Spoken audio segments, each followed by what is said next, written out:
To direct staff to prepare a ballot item for the May ballot, and I would like to reconsider the vote that we took on that item. You want to do that during emergency business or other business? It is your prerogative, but in case there's a little bit of discussion involved later in the day at commissioner business, may be an appropriate spot for it. I checked with the council, and that council said that that would be an appropriate spot, would be under commission business. Okay, let's do it there. All right, we have employee recognition next. Oh, let's start with our employee recognition. We only have a couple people for public comment after that. Mr. Mokhaisky, can you? Thank you, Chair. So I'd like to invite Kim Meju. Kim is our supervisor, a supervisor in parole and probation. Donovan Dumeyer, our parole and probation manager, and Greg Rickoff, our director of operations. So we're really pleased to recognize Kim today for just some incredible and outstanding work in developing a new training program for parole and probation staff. So I want to walk through this for you and talk a little bit about what this training looks like. But I think the commissioners understand, and those of you who've done ride-alongs and had the opportunity to spend time with parole and probation officers understand and this is a role in our organization or community that I think is under-recognized in many ways, and not all in the public really understand what the role of a probation officer is and the value of that role and the complexity of the role. And so we talk about public safety officials, and certainly our parole and probation officers are public safety officials, but it's a really complex role, and they'll oftentimes talk about the different hats that they have to wear. The more disciplinary law enforcement type hat when they need to play that more disciplinary role, but also the sort of human service, social service, counselor type role that they have to play. And so there's oftentimes a balancing of those different roles. And so this training that Kim really led, the development of this new training, was a recognition of the differences that parole and probation officers play from other law enforcement officials. So as the board knows, parole and probation officers are a critical part of the public safety system in every community, and that role looks very different than other law enforcement agencies. And until recently, the most common field training that was available in the region was originally developed and focused on police officers rather than the unique discipline of parole and probation. So in 2014, the Lane County Parole and Probation team, led by Supervisor Kim Meju, began adapting the existing police training officer program that was developed in 1999 by former Reno Police Chief Jerry Hoover to better prepare parole officers for service. So the adapted version that was created by Supervisor Meju and her team focuses on promoting 14 competencies that every parole and probation officer needs in order to be successful. Those include areas such as conflict resolution, problem solving, individual rights, communication skills, ethics, and more. So you see, this is not a sort of linear technical training, more of a really well-rounded, robust training in a number of areas. When a Lane County parole and probation officer is hired, the officer will spend approximately 35 weeks in training. This is one of the challenges that we face in recruitment for and retention for these positions. There's a significant amount of training that's required on the front end. Not all officers withstand that training or pass all of that training. Included in those 35 weeks of training is 7 weeks at the state academy. And during that period, new officers will work with an experienced colleague as they steadily take on their own clients and transition to work independently in the field. This is a really critical, and I know Kim and Donovan and Greg can talk about this critical component of onboarding our new officers and making them successful in their roles. This new training that Kim has led is less of a top-down, is a less top-down than usual law enforcement training and really focuses on encouraging individual strengths of each officer, helping them to develop the skills and tools that work well for them and for those that they supervise. At the same time, this has created a stronger and more effective team of officers to serve Lane County. What's incredible is not only the development of this training, but the number of jurisdictions across the state of Oregon and the country that we are sharing this training with. And so it really has become a statewide and a growing national model for training. So to date, Kim and her team have offered trainings to, I'm going to take a breath, Lynn, Jackson, Klamath, Douglas, Polk, Yamhill, Clackamas, Multnomah, Clatsop, Columbia counties in Oregon, as well as San Diego County in California.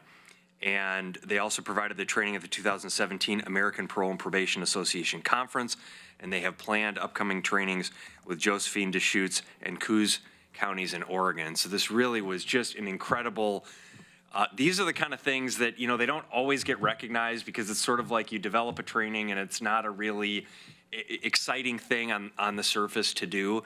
And so we talked about this was, you know, going back several years that this has been in the works.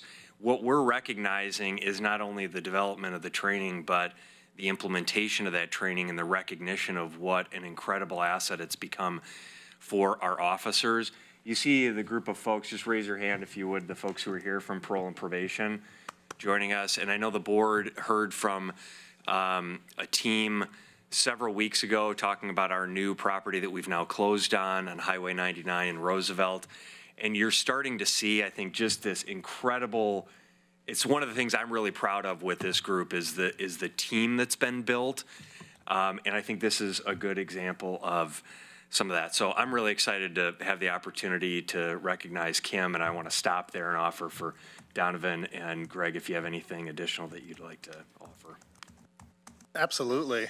Good morning. I am incredibly proud of Supervisor Kim Maju and the team that we've developed within our shop. This has been a work in progress. I know for years we've been talking about the innovation, the ideas, and building this program, and just the momentum that it has taken. And, you know, when we first start in this business, it really is, there's a lot of commitment, right? But we really don't have, I think, historically, the tools to shape that competence.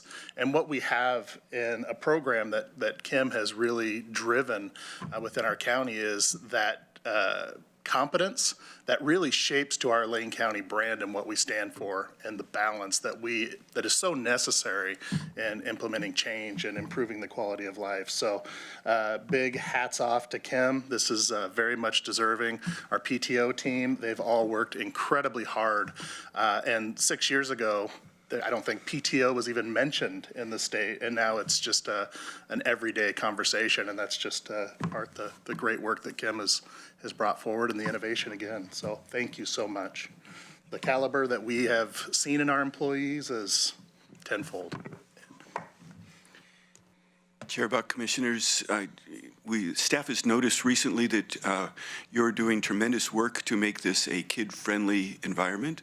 This morning, we're hoping that it is a mother-friendly environment. Kim was able to bring her editor and proofreader with her today, her mom. So if you wouldn't mind. So it's great to be able to share this. The only thing I would add to this is Kim deserves the lion's share, and it's great to see that all of her colleagues are here today in terms of the leadership team, because it is a full team effort. Everybody's in on this, and we owe them all a great deal of credit and gratitude. So, Kim, would you like to say a few words? Thank you, Chair Buck, Commissioners. I am humbled by this acknowledgement. Thank you, Steve, Donovan, and Greg.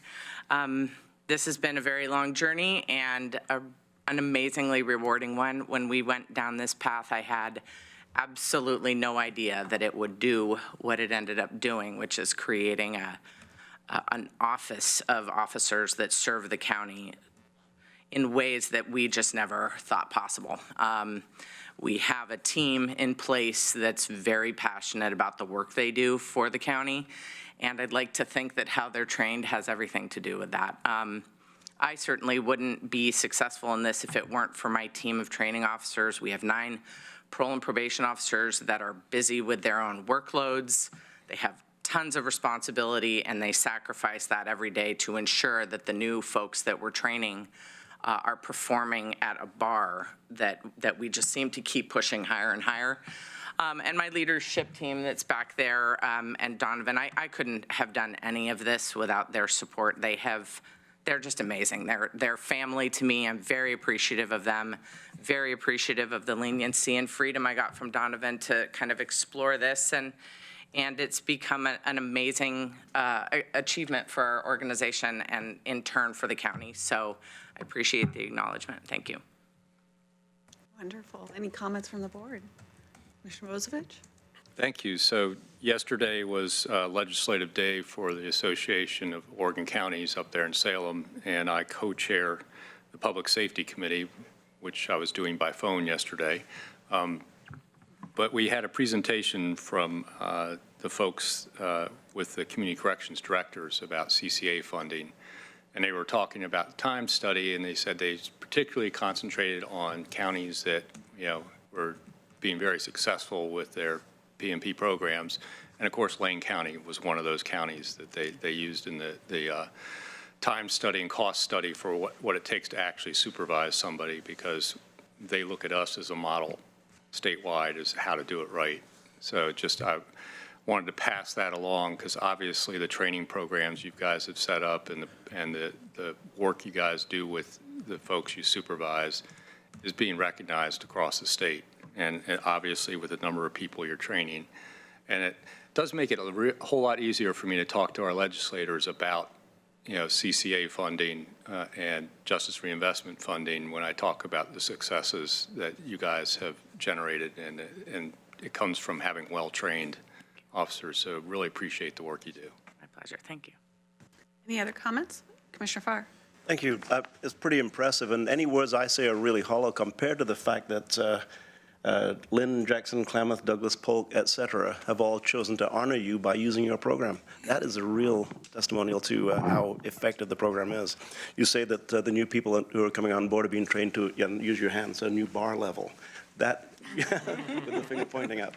So that is, all amazing. And fitting of the new digs that you're going to be in fairly soon, which I'm very, very excited about, out in my district, out in West Eugene and Bethel. Looking forward to having you be there. And the PTO program, I'd like to hear more about that. When I was growing up in Tillamook County, PTO meant something very different. It's a place on the back of the tractor where farmers hooked other implements so the tractor engine could run, the power takeoff it was called. So this is a new kind of PTO for me. And Donovan, you said that the term PTO wasn't being used a year ago, did you say? Or 5 years ago. 5 years ago. And amazing that we are once again in Lane County leading the way. Thank you. Indeed. Any other comments? Commissioner Bernie? If I can figure out how to get to the microphone here. First, all credit where credit is due. Congratulations, man.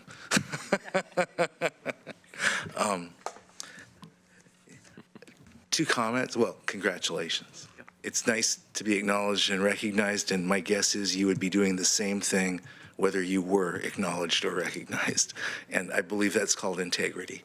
I once ran a mentor program which was consistent with your philosophy of not working with the young people and have a prescribed curriculum, but looking at their strengths and their interests and them as the center, and then developing support around them, which is fundamentally different than most institutions that have their needs at the center, and then figure out how people can organize and fit into their needs. As I am learning, agenda setting often occurs at this place by need, right? By requirement. So I wanted to say that, and I also wanted to ask a question, and this is probably very easy. When a program, I don't know who I'm asking it to, but when a program becomes something that is so emulated by others, does that not draw some of our own time and energy and resource from service at home to providing support to others, or is there a mechanism in place to ensure that we can help others without taking away energy and resource here? I'm just curious.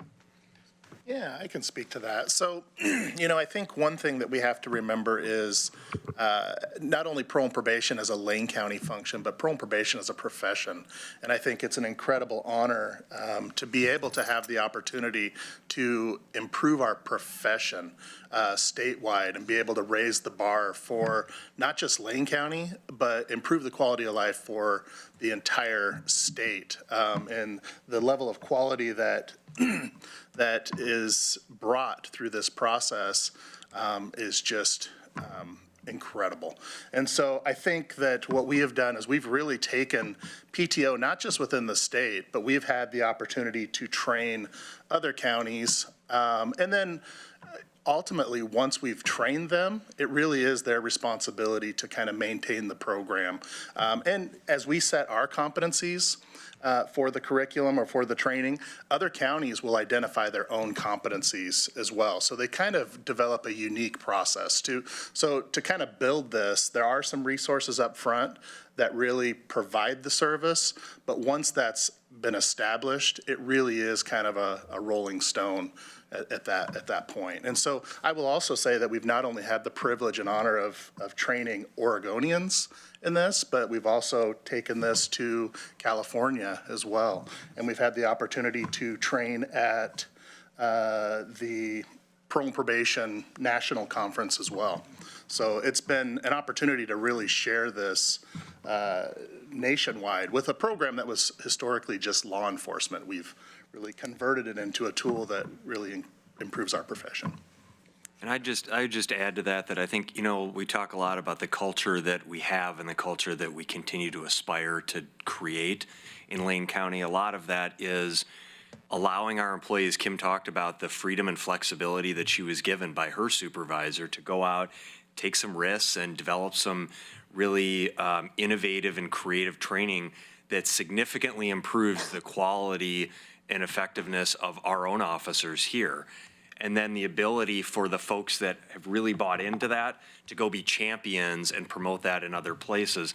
That kind of mastery and freedom and flexibility that we give our employees to develop those things and then share that knowledge and wisdom with others, I think is part of that culture that we're trying to create. So I would much rather have that. And I think we gain a lot also by allowing our employees to go and share those things. And they learn, in addition, I would imagine that there was a lot shared with the San Diego County parole and probation officers that we gained a lot from that experience. So I think that it reinforces and continues this culture of knowledge and learning in our organization.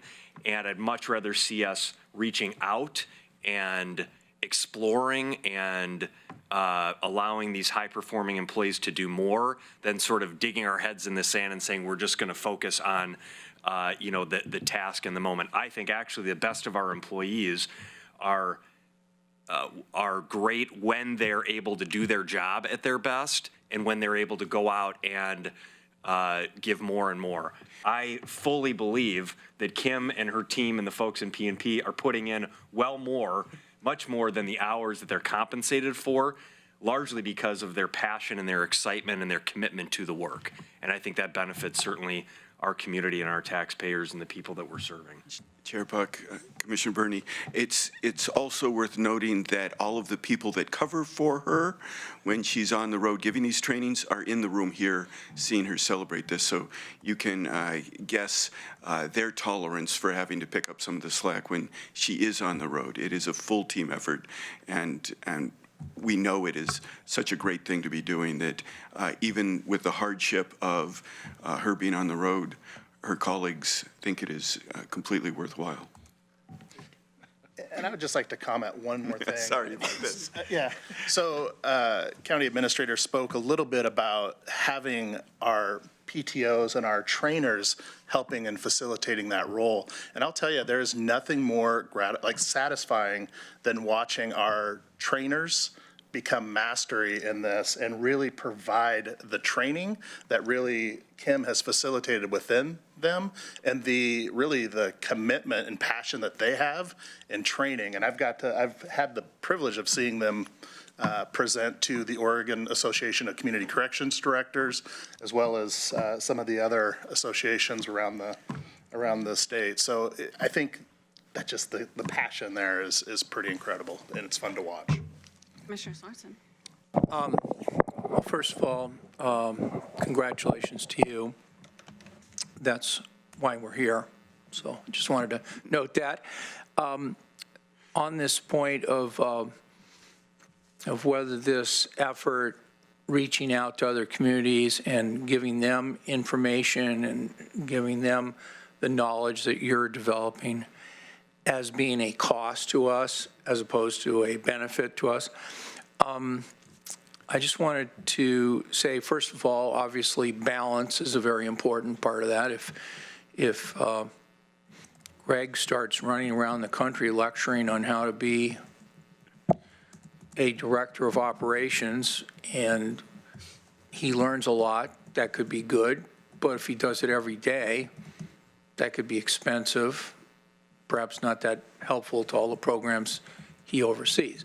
So I think it has to be a blend. But overall, it's quite an honor to be asked by other people who are already doing the job to be informed, I won't say told, but informed of other ways to do it and maybe more efficient ways of doing it. And that's the part I really wanted to celebrate, is that, you know, you have to go above and beyond your own work to help others, but the real benefit is in the teaching itself is you learn more. It's the teacher that learns more. So to me, it's a really great thing. And I'm sure you'll use, you know, your administrator type responsibilities to rein anything that's anything extreme. But I really think that it's a big honor for you and for the county to have this done.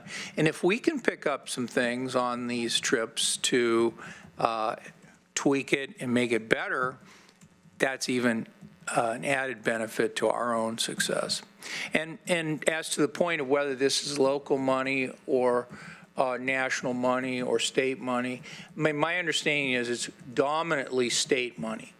It's dominantly a function of the state of Oregon. And of course, we're up here worried that they're not putting enough money in. And we've even had some discussions about how extreme our colleagues in Lynn County and Douglas County have gone to bring it to the state's attention. And hopefully this short session will bring us more money. But on the major point of why we're here, I think it's really great. And it's a big, big change in my nearly quarter century of being here, because in the olden days, there was just the opposite effect. Why are you going to a national meeting? Why are you going to learn what other people do? We have to do the job here. We have very few people to do the job here. So why are you going elsewhere to tell them what we're not doing, because we don't have enough money to do what we need to do? And I think that the county administrator and the whole theme of empowering employees has really been a very positive thing. And I think this leadership you've shown is just a great example of that. So thank you. Yep, Commissioner Bozievich. I'll try and make this really fast. Our Eugene City Club is spending this week on the cost of incarceration. So when we talk about sharing this knowledge around the state, one of the things our community corrections budget competes with is the state prison system. So your success in your program is preventing a lot of cost. In addition to that, what is the value of the lives made whole, of the parolees and their victims? How do you measure that? Any other comments? Well, I'd just like to say, Ms. Manju, you're a testament to the power and influence of one individual. We are so proud of you. Thank you for thinking outside the box. Thank you for working for Lane County, and you are sincerely appreciated. Congratulations. Thank you so much.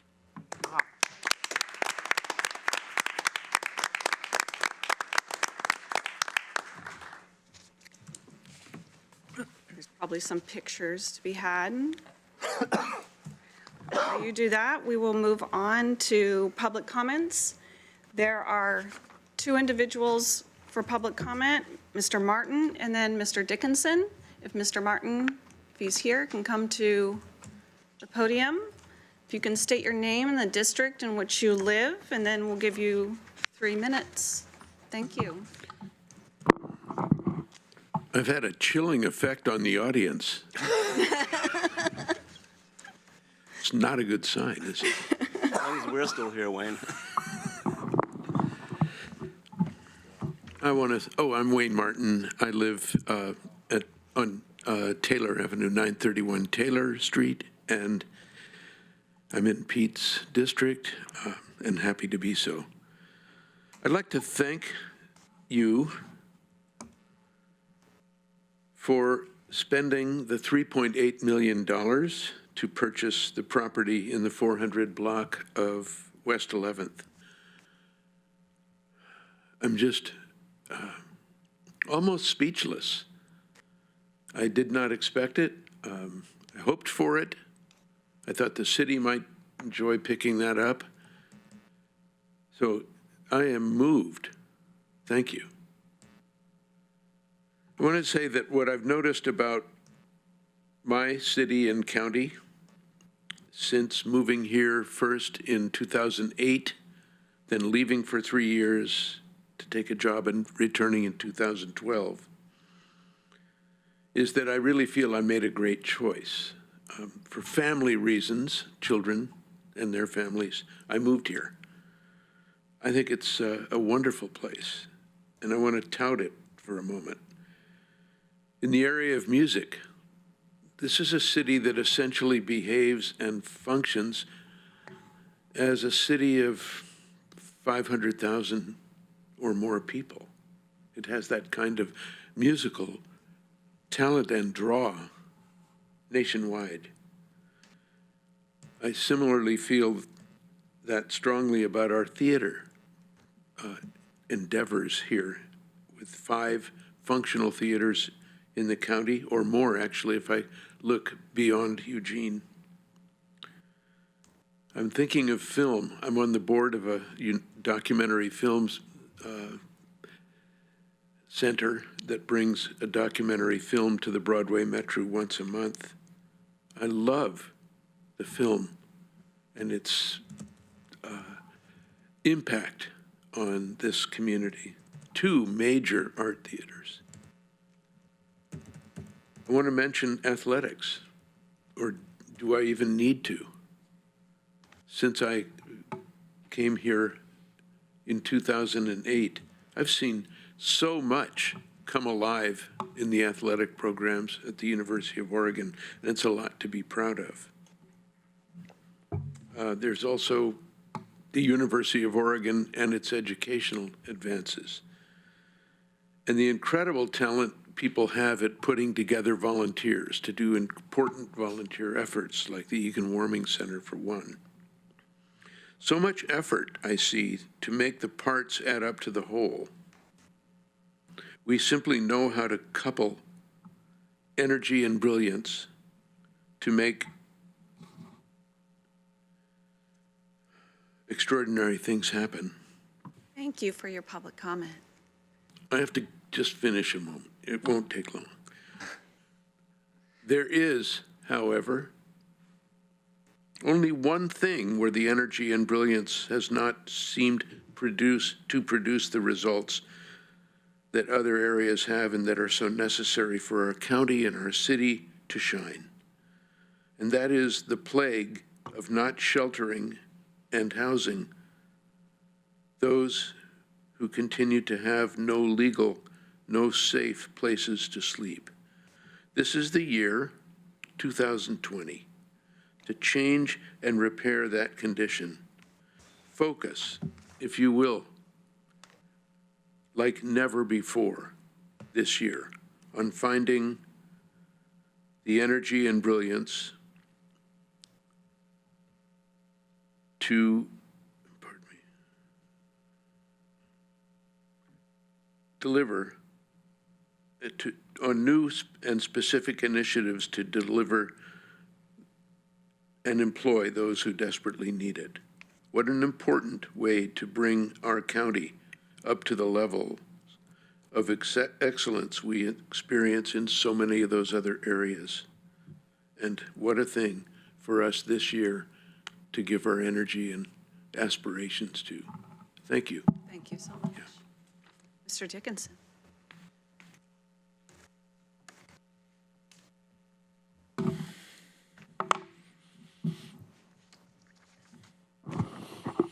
Good morning, Chair Buck and Commissioners. I'm Rob Dickinson with Community Rights Lane County.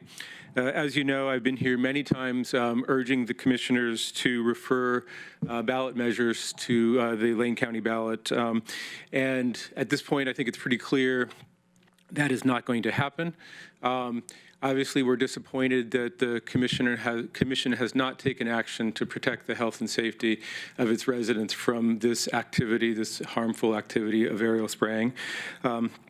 At the same time, we've also been here in public comments and in conversations with commissioners, urged them to take other forms of action, to use the other aspects of the influence of the county and the commissioners to work on these issues and to work on the health and safety of our residents.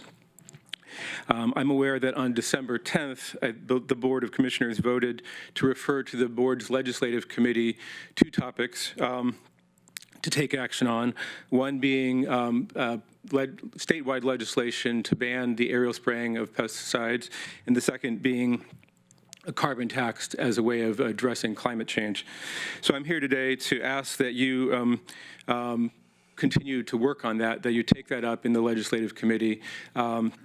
At this point, you have elected new board officers and formed those committees, and I'm hoping that you will work on both of those items. In particular, I'm here to talk about the ban on aerial spraying. I hope that the legislative committee and the board will take a formal position endorsing legislation to ban aerial spraying of herbicides within the state. I will, as well as to limit that preemption that prevents counties from taking any action themselves. I'm hoping that you will engage the county's lobbyists to work on these priorities, to get them to produce a detailed legislative priorities document that shows that you are taking those positions and why, the motivation for that, and that you will then follow up on that by doing outreach to all of the state legislators who represent constituents from Lane County. So again, I hope that you will move forward on that possible way of helping to address this health and safety concern. Thank you. Thank you. We'll move on to item 5, Commissioner response. Any comments or remarks? Commissioner Farr. Thank you, Chair Buck. Reverend Martin, I'm glad you're here because there are a couple of things I'm glad you're here to hear. It's going to take me just a couple of minutes. I'm going to narrow it down to something that I'm very familiar with. I'm going to respond to the last point that you made regarding how sadly deficient we have been in addressing the needs of the people who are not sheltered. And I'm going to use an old training method that I use. I'm going to address people, place, product, price, and promotion. The 5 Ps. As far as the people are concerned, clearly, we have a lot of work to do. You've identified that. You've been talking to me about it for a lot of years now, and you can see that we have made progress. But this week, we're in the final stages of selecting the Strategic Initiatives Manager, the SIM, who is going to be the person who, more or less, I don't know the exact job description at this point in time. It's still in its manufacturing stage, but that person will manage the initiatives of the county and the cities and make sure that we're coordinating our efforts and moving in the right direction. We've been waiting for this for a long time. It's a pot that's at the simmer, getting ready to boil. That is happening really this week. Next week, we'll see progress on that. The second is regarding place and a low-barrier shelter. We're in the final stages of identifying a place for the low-barrier shelter that was recommended in the TAC. It may not, I'm not sure exactly the description or the nature of the shelter itself, but I'm expecting it will include a navigation center. It will include a residential facility that allows people to receive treatment and services on site. Once again, staff is working on the description of that, but that's another pot that is at the simmer, getting ready to boil. In the next fortnight, we should see action on that. The third is product.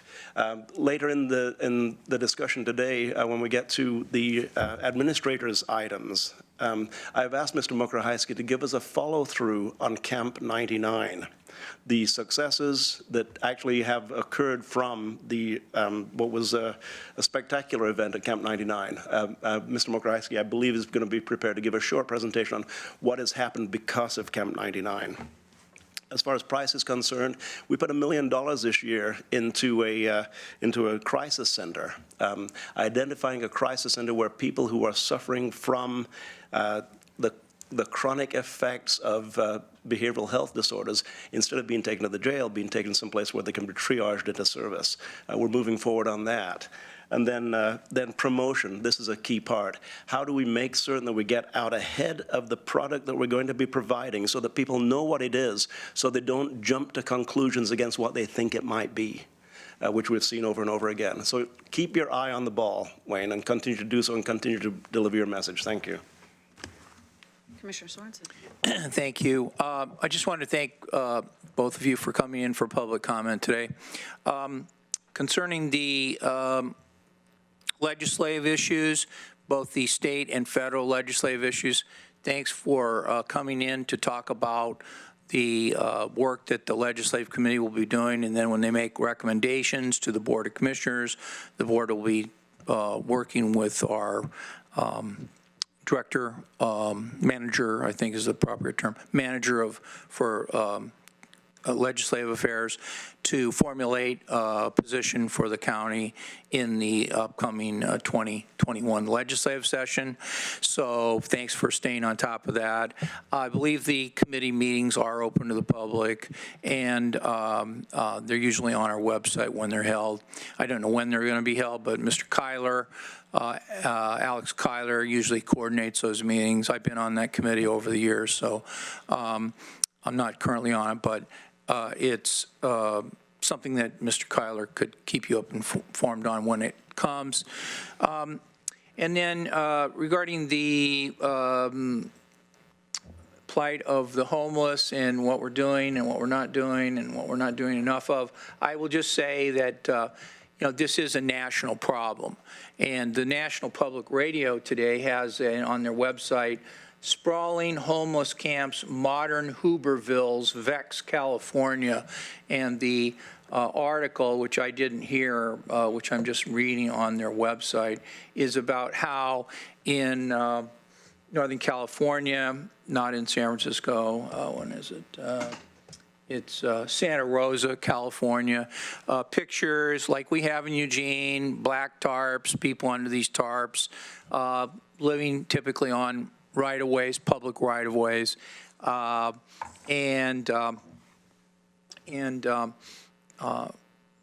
this is obviously a national problem. It needs national solutions. It's not getting any national attention whatsoever, in my view. But communities are stepping up. And the example, which I did hear on National Public Radio this morning, was the city of Chicago did a cost-benefit analysis of what it costs to get a homeless person into some sort of shelter. And I'm not sure that they're using the word shelter to mean, you know, houses or Conestogas or the urban version of a Conestoga. I'm not sure. But they did point out that the cost was so great to get a person off the street that they decided to look into a program of assisting people who are at the verge of being evicted.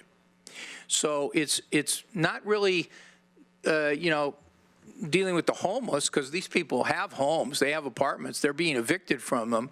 And the question is, will the city, county, state, federal government, will they use money to try to help people stay in their apartment?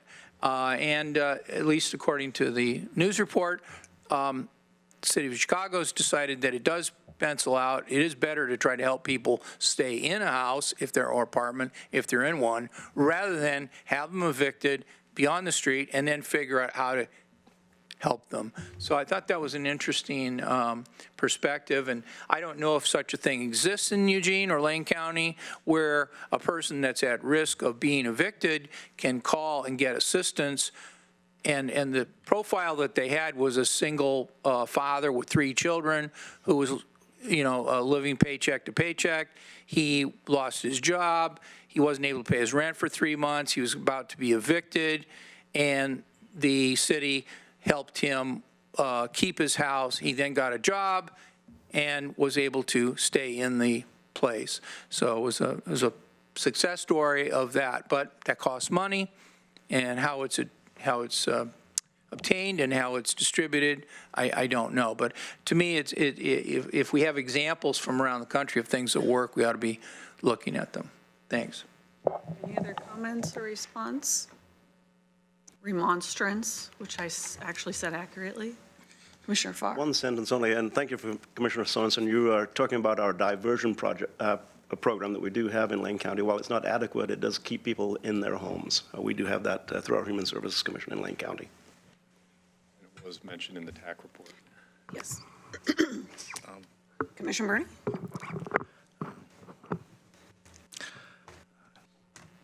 My understanding is that homelessness is an international issue, with refugees, a national issue, a regional issue, especially on the West Coast.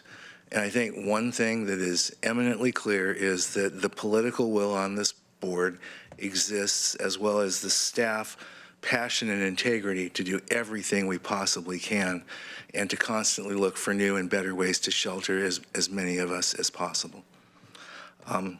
I would simply like to say to Mr. Dickinson that let's also acknowledge what has occurred. What has occurred is, for the first time in the history of this board, all documents, we waived attorney-client privilege as a board of commissioners and made sure all information was available to everyone to study, et cetera.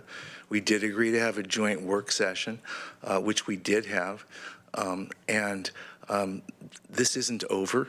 It's a process.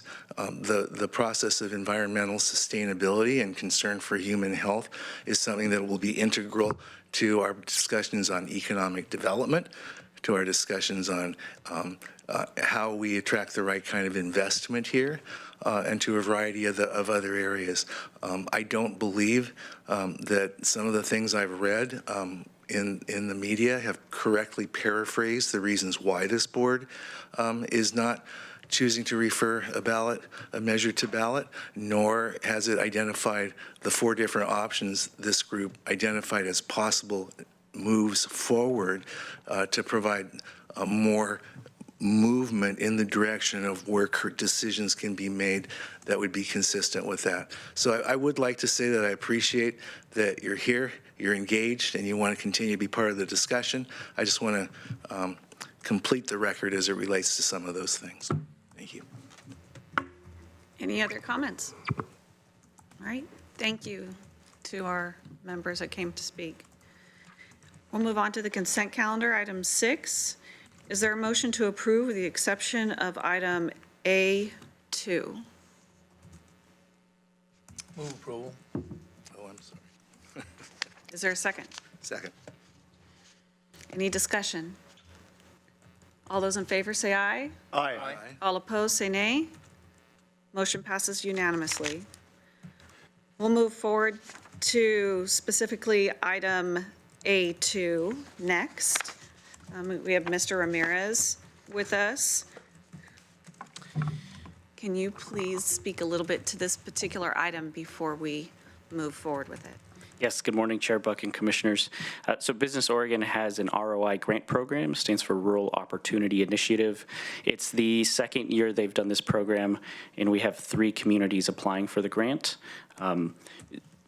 I think you heard last week, McKenzie CDC requested a letter of support. Since that time, we've had the other 2 communities applying for the grant request similar letters of support. And so in the packet, there's 3 letters of support to be approved by the board. One is from the McKenzie Community Development Corporation. One is from the city of Oak Ridge and a joint project with Lowell, Cresswell, Coburg, and Florence to further support Oregon Rain's ongoing entrepreneurship efforts. And then we also have the city of Veneta, who was the only Lane County community to receive ROI funding last year.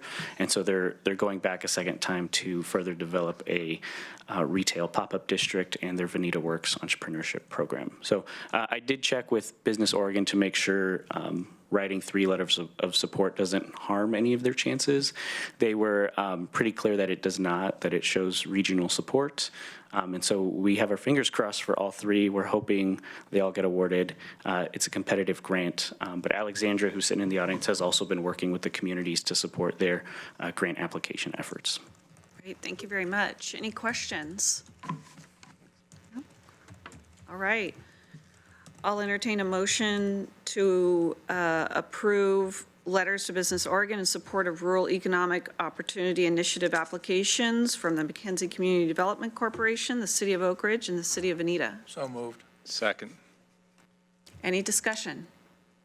All those in favor say aye. Aye. All those opposed say nay. Motion passes unanimously. I was going to make if we had had a discussion opportunity. I'm Yes. sorry. I moved too quickly. Everybody moves too fast for me. Chair. Please.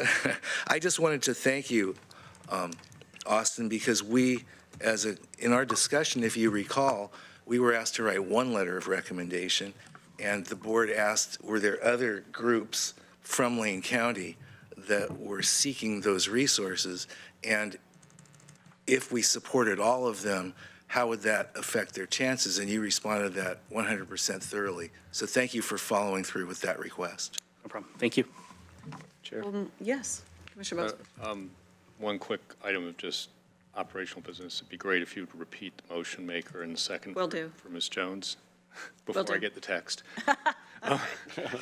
And second, just wanted to mention that I will be at the Veneta Works celebration this evening.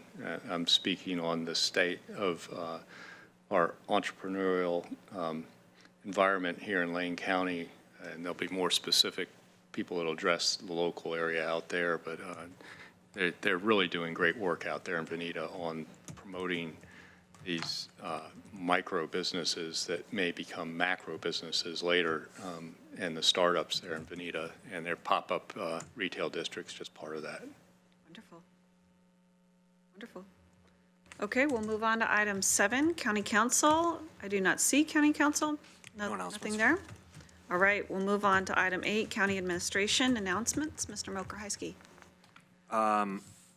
So I'm happy to, Commissioner Farr did ask that I provide an update on shelter and housing efforts, and I've tried to do this occasionally to keep the board in the loop. There's a lot of things to update on. I think I mentioned at the board meeting last week under the request for the board to have a discussion about funding options that there continues to be a significant amount of coordination and work going in both from City of Eugene and Lane County staff in coordination along with our partners in the community. I really have been pleased with the ongoing partnership and team-based approach. There's great communication between city and county staff. Our teams are meeting on a regular basis, and by that I mean weekly and oftentimes several times a week coordinating at the staff level between our Lane County Human Services and City Manager's office. We've divvied out the work in really effective ways. I think I've shared with the board that we're in the process of implementing an incident command system structure. So this is a model that's used in emergency response oftentimes, but it can be applied to any type of complex program to provide some structure and order and organization to it. And so we have joint incident commanders that will be leading that effort, one from the city, one from the county, and then we're populating the various roles in that group. That structure is just going to help us with the accountability and making sure that we're making the progress that we intend to make and that we're tracking all of that work. So those are some sort of behind the scenes things that I think, oftentimes our policymakers and the board don't always see, but I want you to know that they are ongoing and there is a lot of work. I just met yesterday with the Eugene City Manager and Assistant City Manager yesterday afternoon and talking about a number of these efforts. So let me go through a few of these. Of course, just in the past year, the Board of Commissioners and the Eugene City Council approved the Technical Assistance Collaborative Report, basically our housing and shelter feasibility report, the 10 recommendations, and we've been in the process of implementing those. The Dusk to Dawn operation, which really serves as our default low barrier public shelter until we have a more permanent facility for that, was at about 100 beds a little over a year ago. We are now, if you saw the news report from yesterday, we sent out a joint release between the city and county, and I informed the board about this. We're now over 250 beds. So we went, and it's important to note that I think there was a lot of public attention paid to Camp 99. We had this protest camp that popped up last year on the Butterfly lot. It was problematic from a health and safety standpoint. We responded to that by opening up this temporary camp at our property on Highway 99. It was over 100 individuals. We moved everyone within a couple of days. It was a more structured, healthier, safer environment than what was happening downtown, but still not ideal. And the size of that, without the sort of structure that St. Vinny's has applied, their operation became problematic over the course of several months. So we transitioned that camp really to St. Vincent de Paul, and St. Vincent de Paul almost doubled the beds from a little over 100 to nearly 200 beds as a result of that. And again, we've increased those beds by 64 to over 250 currently. So that, the context of that story sometimes gets lost in this when I've heard this comment, gosh, there was so much progress and effort last year with the opening of Camp 99, and then that went away. Well, that went away because we found a more structured, accountable, beneficial temporary shelter option for individuals via our partnership with St. Vincent de Paul. And so we don't always call those things out, but I think it's important to remember that. So Dusk to Dawn, again, now has over 250 beds. The numbers that we've most recently reported on were approximately 70 individuals who've gone through the Dusk to Dawn shelter, have been housed, or they've moved on to a more stable situation. They've either gone into permanent supportive housing, or they've moved in with a relative, or found housing themselves. So that's of what we can quantify today to 70 of those individuals.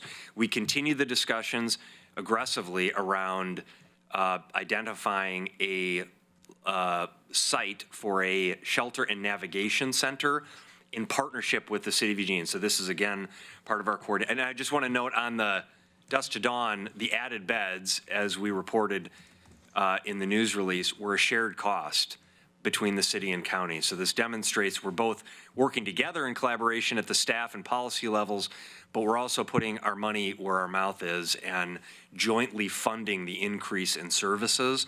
And it's really become rather easy where we say, we have an increased need. We work with St. Vinny's or another provider. They provide a proposal. We review that, and then city and county are able, decision makers are able to rather quickly say, okay, let's make it happen.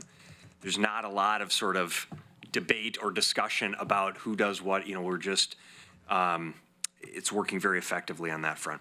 So the work on the permanent shelter and navigation center, I want to stress the navigation center component of this. The TAC report has always talked about creating a pathway to end homelessness.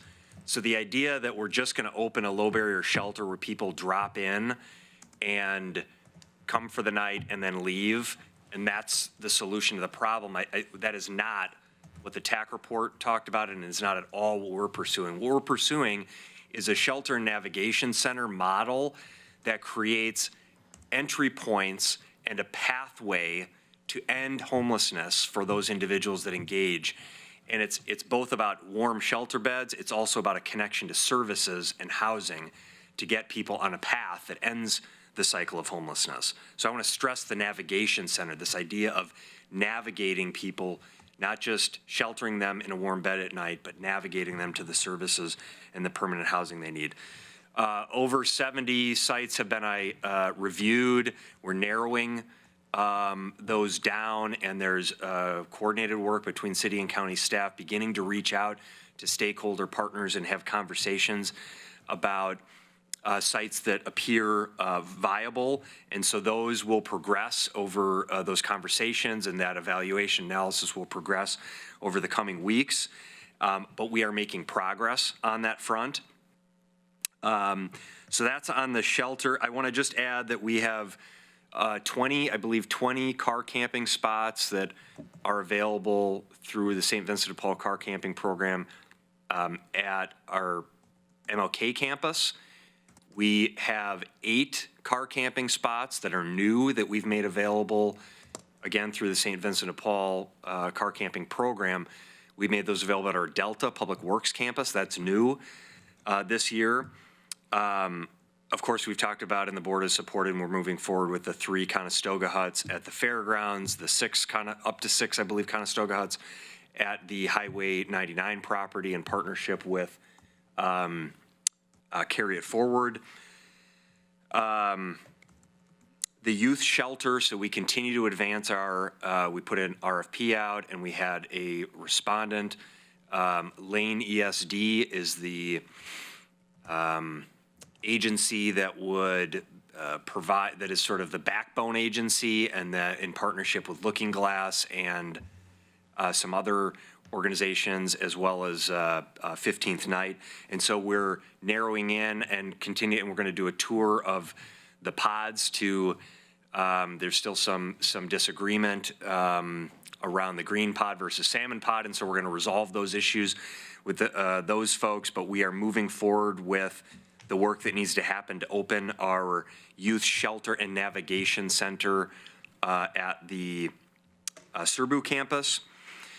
The board is well aware, and we talked about both in the state of the county and our budget presentation last week, the $1 million put forward on the Behavioral Crisis Center. More needs to happen on that front, both in terms of funding from other partners.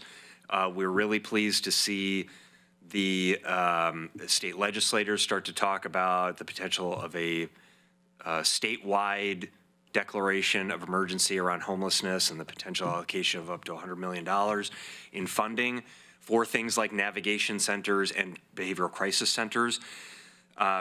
Those, I just want to point out that the St. Vincent de Paul model and the Behavioral Crisis Center are potentially 2 really critical entry points for unhoused individuals. Behavioral Crisis Center for individuals that are typically chronically homeless and struggle with acute mental health and substance abuse issues, and the St. Vincent de Paul Dusk to Dawn that captures a myriad of individuals struggling with homelessness. Those are 2 entry points, and so what we want to continue to think about as these concepts evolve is the low barrier public shelter and navigation center, how that plays into the Behavioral Crisis Center and the St. Vincent de Paul model. We want all of these systems and facilities to work together, not to stand in isolation.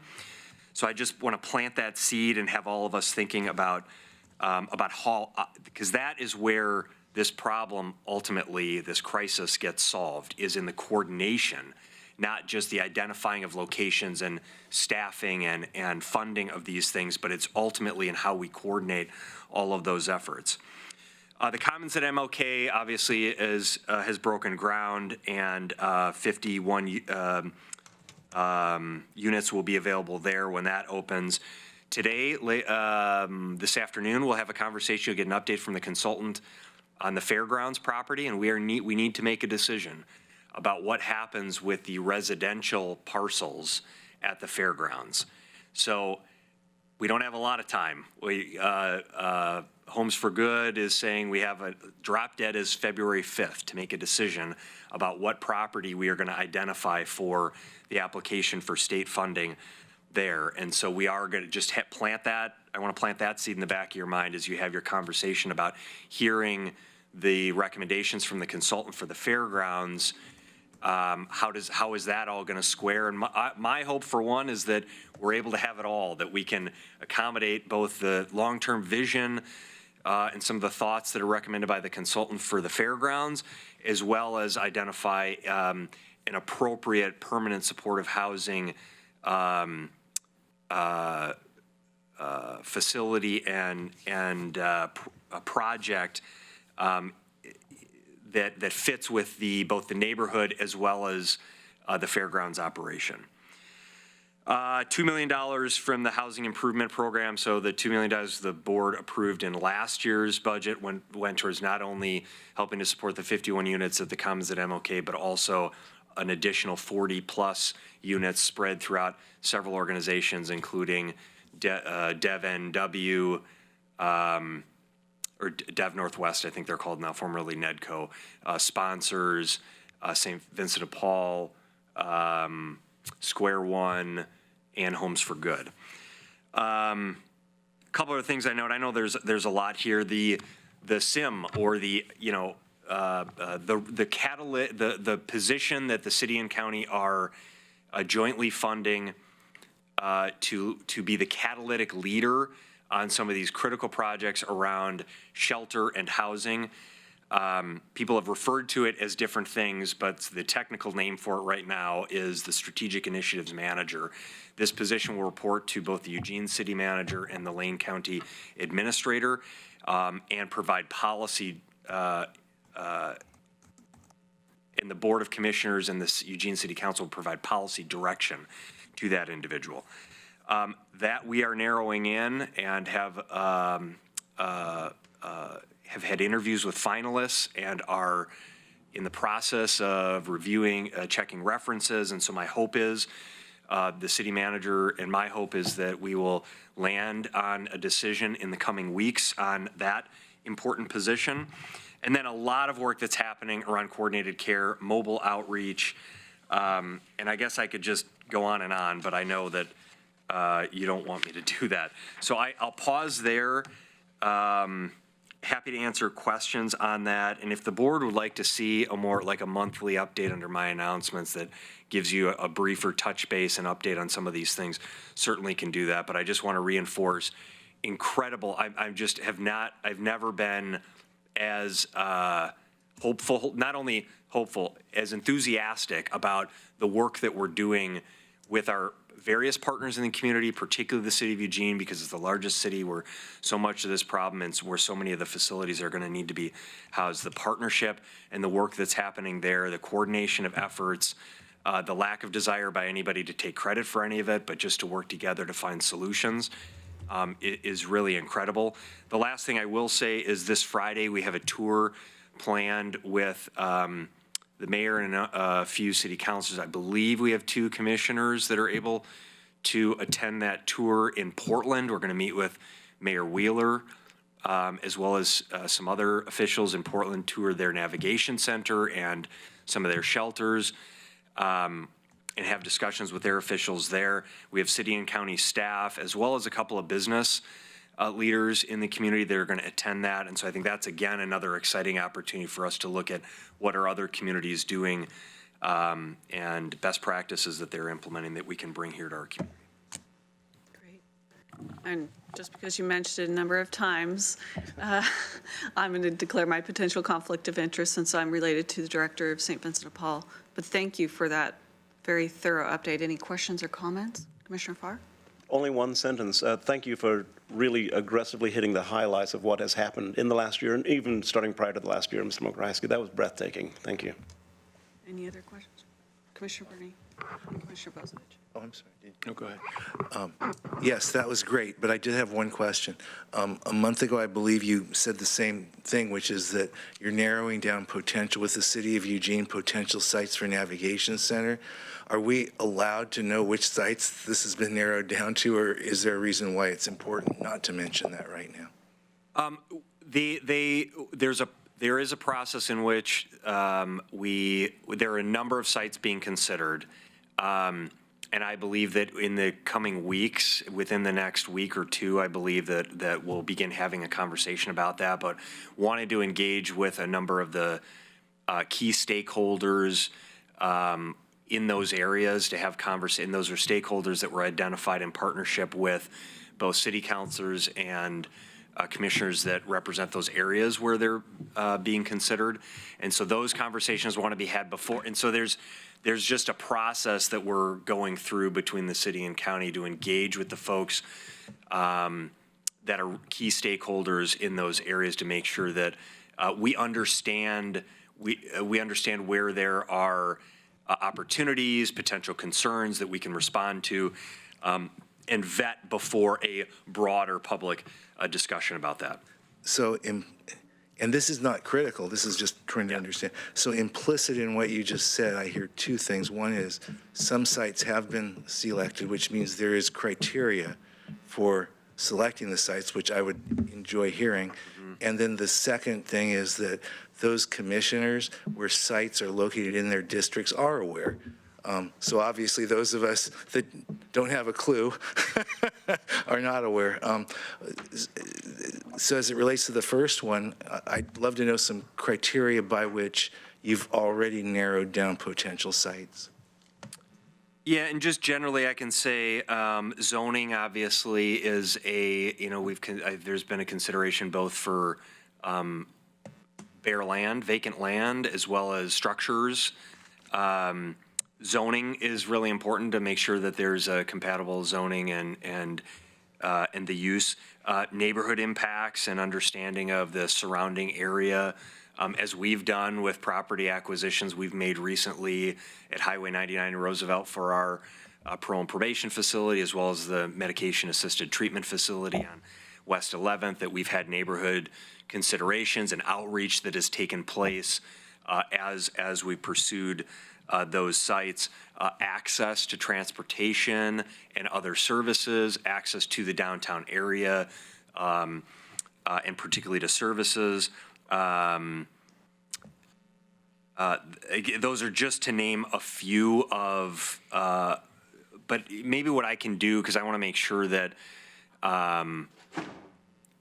both the city and county are coordinating in all of the information that we're sharing, and that we're being consistent and factual in everything that we're providing, that at the next board meeting, I'll come back with additional information to share more details with you. Okay, and final question, if I may, Mr. Mokrahajski, and that is, at that point, if a commissioner is aware of a site that has not been looked at, is there still time to bring that forward for consideration? Absolutely. Thank you. Yeah. I think we definitely want this to be an open process where we're continuing to consider viable sites that may be available. Obviously, we're looking at sites that are owned by the city and county and other public agency. We're also looking at sites that are not owned by a public agency. Minimum site size? I believe, gosh, I don't want to speak out of turn. Okay, we can wait till then. Yeah, I'm done. Thank you. Commissioner Buck? Yeah, I think we said not less than an acre. Yeah. Thanks. So I just want to comment on something, and I have a quick question. The Eugene Weekly ran an article last week about the prior work farm that we had here in Lane County, and described it as a time we once banded together to help the poor. And I hope folks listen to what you just said and realize once is not true. I think we are working together with the citizens of the city of Eugene and all of Lane County to help the poor consistently here in Lane County. Not to mention, they kind of made it sound like the work farm was the end all of how you help the homeless and all that stuff. You could not run that today. It would be unconstitutional. Forcing people to work, which is what the work farm did. Basically, at that time, if you were trying to camp in public, you would have been arrested and sentenced to the poor farm, which I don't think the Ninth Circuit decision would allow right now around public camping. So to try and think of and hold up the work farm as this, great thing, I was shocked to see that article last week in the Weekly, and just that description of when we once banded together to help the poor. And with that litany of what we've done, we had 0 dusk to dawn camping spaces when I started as commissioner. And the Egan warming centers were something brand new, and were on a very shaky financial status. And in our first budget that we passed, we added $30,000 for the warming centers to keep them running. So it was to have a headline article like that just really shocked me in some ways. And also to hold something up that is so patently unconstitutional at this time as a solution was surprising. The question I have is on the Homes for Good state housing grant deadline on choices. Has the city of Eugene given us anything, indication about the Naval Reserve property? Because to me, that seemed like absolutely the best property choice that was available. It's, Chair and Commissioner Bozovich, it's my understanding that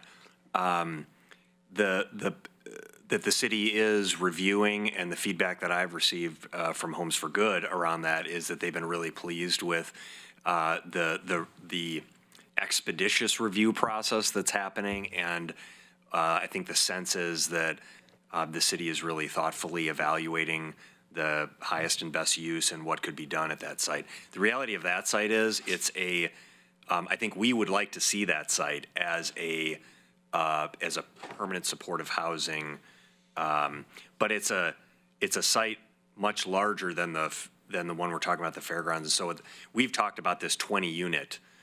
That site could accommodate more than that. And so I think the thought process has been, to try to take the time to really develop a plan for the right mix of housing there that could be permanent supportive housing, low-income workforce type housing there, and how that would all work. There's actually a lot of potential for that property above and beyond what we're talking about as it relates to the original concept of the fairgrounds. So, and then I think that there's some question around whether or not their timing is going to fit, whether or not all of that review process and everything will have been done. Because there were some other, I think some of it has been, conflicting different plans that the city has had around their park master plan and other things. So I think that it's, that one is moving in a good direction is the sense that I get. But I don't think we're viewing it as an either or. Our hope is both. And the question just becomes timing. Yeah, it just seemed like, and I guess we'll wait to see what the market study says this afternoon and that discussion around the use of the fairgrounds, but it just seemed like using those 20 units as a phase one on that property and the ultimate potential of that property and its location adjacent to an elementary school was just, would work, really well. And that's why I was excited about that property when it came up on the list. Okay, I'm going to see if we can move on. We have 2 more items before an 11:30 time certain employee recognition. So let's move to item 8B, order 20-02-14-02, in the matter of approving a contract in the amount of $2,322,000 for replacement of the public service building and Harris Hall roofing system and skylights, and delegating the authority to the county administrator to execute the contract. With us is Mike Penwell, our capital projects manager. Welcome. Thank you, Chair Buck and commissioners.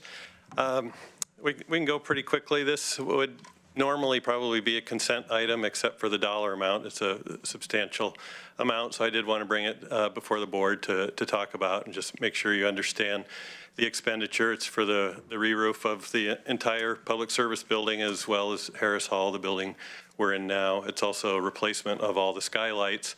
The roofing system that's up there now was installed in 1997. It was a standard PVC single-ply membrane, had a 15-year warranty. We've gotten 22, 23 years out of it. But it's beyond its useful life and not able to be maintained anymore. The skylights we found in analysis are delaminating and have begun to lose their structural integrity, and so we're looking at replacing those as well.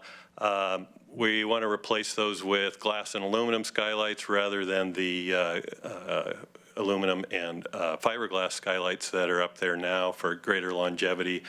Where the project was bid, we bid it originally last spring and received no bids, and so we put it out again this late fall, early winter, so that hoping that we would get more interest being further ahead of the next building season. We got 2 responsive bids. Bad news is that they were higher than we had hoped, but that's reflective of the bid market these days. The good news is they were within 3 or 4% of each other, so that indicates good construction documents and good competitive bids. We also did, the base bid was for a modified bitumen roof, which is a roof that's a little more durable than the standard single-ply membrane roofs. We've gotten 40-plus years out of our roof on the jail with a modified bitumen roof, and it has a 20-year warranty, but it's more easily maintainable and should have a longer life than the PVC and other types of single-ply membrane. The skylights as well should have a good, long 40-year life. The low bidder on the project was McKenzie Commercial Contractors, a local contractor. The other bid was from a local contractor as well. McKenzie Commercial is the only union general contractor in town as well, so keeping the money local, so that's a good thing. We also did an alternate bid for a more standard single-ply membrane, as well as for the fiberglass skylights, and it only reduced the cost by $120,000. And so we felt that the investment of $2.3 million in modified bitumen and the skylights that were recommended is a good investment. We're also doing some sloped insulation and adding insulation on the roof as well. That'll help drainage as well as energy efficiency. And so all in all, we feel like this is a good long-term investment, and it will last the careers of everyone in the room and probably most of our lives. So that's a good thing. So any other questions you have, please go ahead. Otherwise, that's the overview, just so you understand what you're. Oh, and the money's coming out of the Capital Projects Fund, which under good previous leadership has a good balance and a good reserve, and so we're in good shape to make the investment out of the capital fund. Questions, Thank you. comments? All right, there's no questions. Commissioner Bernie? Well, first, I want to commend Commissioner Bozevich for bringing this to my attention, although I was aware that I want to commend you with the consistency of your approach with multiple elements that this board has discussed in terms of a community benefits framework. I know you're keenly aware of that, and so I just want to commend that.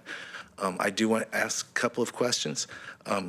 One question is it possible to request that at this point, that the winning contractor tell us what, if any, costs would be added by pre-wiring for solar?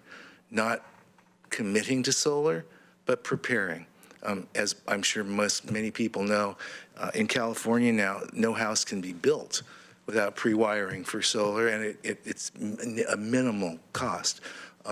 Is it possible to check into that, Mike, or is it too late in the process? It would be possible to add by change order. I do want to point out that and then we get into the weight bearing. I don't know what the weight bearing capacity of the new roof will be. The bigger issue is eWeb infrastructure. This building is in a part of the downtown eWeb district that has safety feature that doesn't allow net metering. In other words, you can't put electricity back into the system, and so that's why there are no solar collectors in the heart of downtown Eugene. And in fact, there have been projects that have decided to locate outside of the core when having solar panels was a core value to their organization. Actually, if I may, Yeah. I think that would be subsequent to looking at what the cost of pre-wiring would be. I have a funny feeling we can discuss with the eWeb board community solar that feeds the buildings that the solar is hosted on. So without getting into that entire discussion, it would be interesting to me, at least, maybe no one else on the board, to see what, if any, additional costs would be encumbered by pre-wiring at the time of replacement, so that becomes an option moving forward. That is possible to do, yes. Thank you, sir. Commissioner Schwartz? There's quite a bit of hot water used in this building for the various bathrooms and the kitchen down in the basement. I'm wondering what about the potential of adding on a solar hot water component for this? Yeah, that's definitely something that we'll look at in the capital improvement plan. There's some physical plant improvements, and that's the time I think that we would incorporate solar. Does that make sense for a building of this size and for the hot water needs of the building of this size? It usually makes sense if there are a lot of showers being taken, and just for the standard domestic hot water with low flow fixtures and that sort of thing. Not that we currently have low flow fixtures, but it's kind of borderline, I would say. We haven't done the entire analysis, but we would certainly do that analysis as part of any physical plant. I would say it does not make sense. I would say it does not make sense in terms of the weight and the water use in this particular building. But that's just my own humble opinion. And the showers in the sheriff's office or the restaurant, cafe downstairs, does that change your view in terms of the number of hot water needs for the building? My understanding is that the sheriff's department, the employees don't shower very often here. So, but again, that's something that we would definitely take a look at in any physical plant upgrades, which are in the capital improvement plan. Thank you. Commissioner Farr. Ever so briefly, along those lines, demand hot water is becoming more and more efficient and more affordable. Yes. So that may be a better way to save a lot of money. And I'm glad that's not a value statement about the Sheriff's Department not taking showers. Thanks. Commissioner Bozievich, excuse me. I'll just say that as we've made a choice between materials to be a longer lasting, more durable material, that choice also is an easier material to penetrate in the future and repair those penetrations versus a membrane materials. Am I accurate in that description? Yes, very, very true. So pre-wiring or pre-piping, for solar, whether it's water or electric, with this particular material choice actually may not be as necessary because of how easy it is to penetrate and repair. Yeah, we probably don't gain anything by pre-wiring. If we decide to do a solar project, I think we would just do it all at once. Thank you. Any other comments or questions? Good work. All right, I would entertain a motion to approve order number 20-02-14-02 as presented. So moved. Second. Okay, moved by Commissioner Berney, seconded by Commissioner Bozievich. Any discussion? All those in favor say aye. Aye. All those opposed say nay. Motion passes unanimously. Thank you, Mr. Chair Buck, Benoit. Commissioners.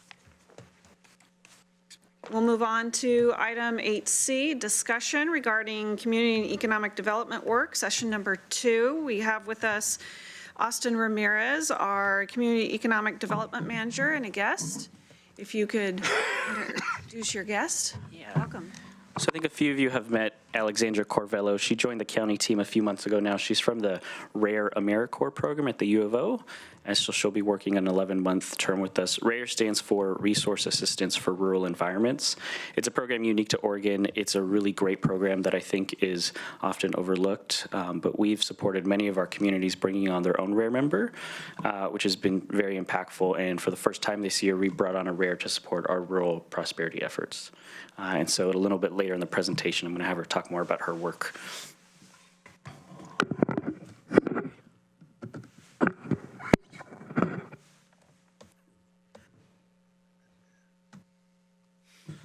All right, thank you for your time today. I know we're running a little bit behind schedule, so we'll keep our portion of the presentation very brief. We do want to do a quick recap of the last work session, talk about some of the early revisions we've introduced into our plan, some of Alexandra's rural work, and then also reserve most of the time for an open discussion with the board to discuss the work plan, get some high-level direction, talk about what you would like to see in the plan, things perhaps you would not like to see in the plan. So to start, as you recall, we had a work session with several of our community partners present, from a rural unincorporated community to the state's economic development agency. Each had unique perspectives, unique projects throughout the entire county. but all of them sort of identified common themes for needs to be successful, not necessarily just from the county, but for their organizations.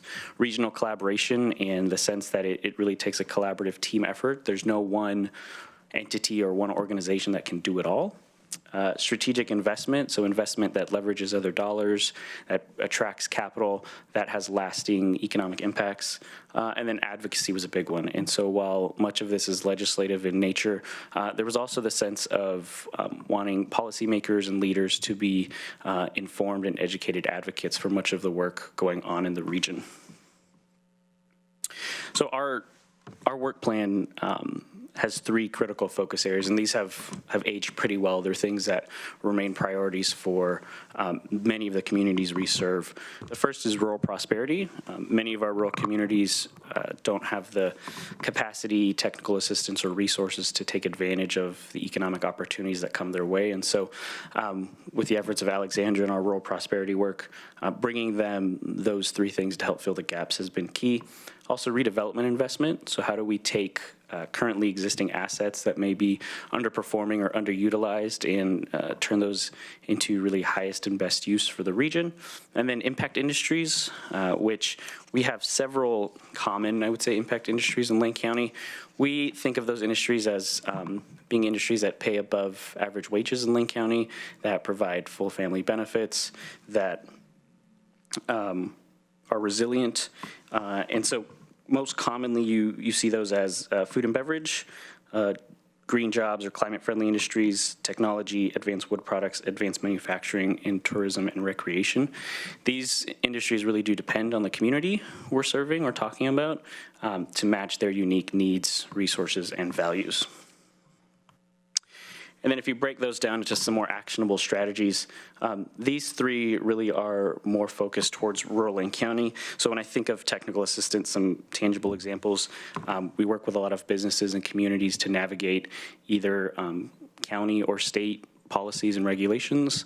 Oregon has some of the most complex land use law in the nation. So working with them, being a conduit to public works or other subject matter experts, and then also providing technical assistance for economic strategies, whether that be business retention and expansion, recruitment, oftentimes broadband lately, or even on some workforce housing strategies.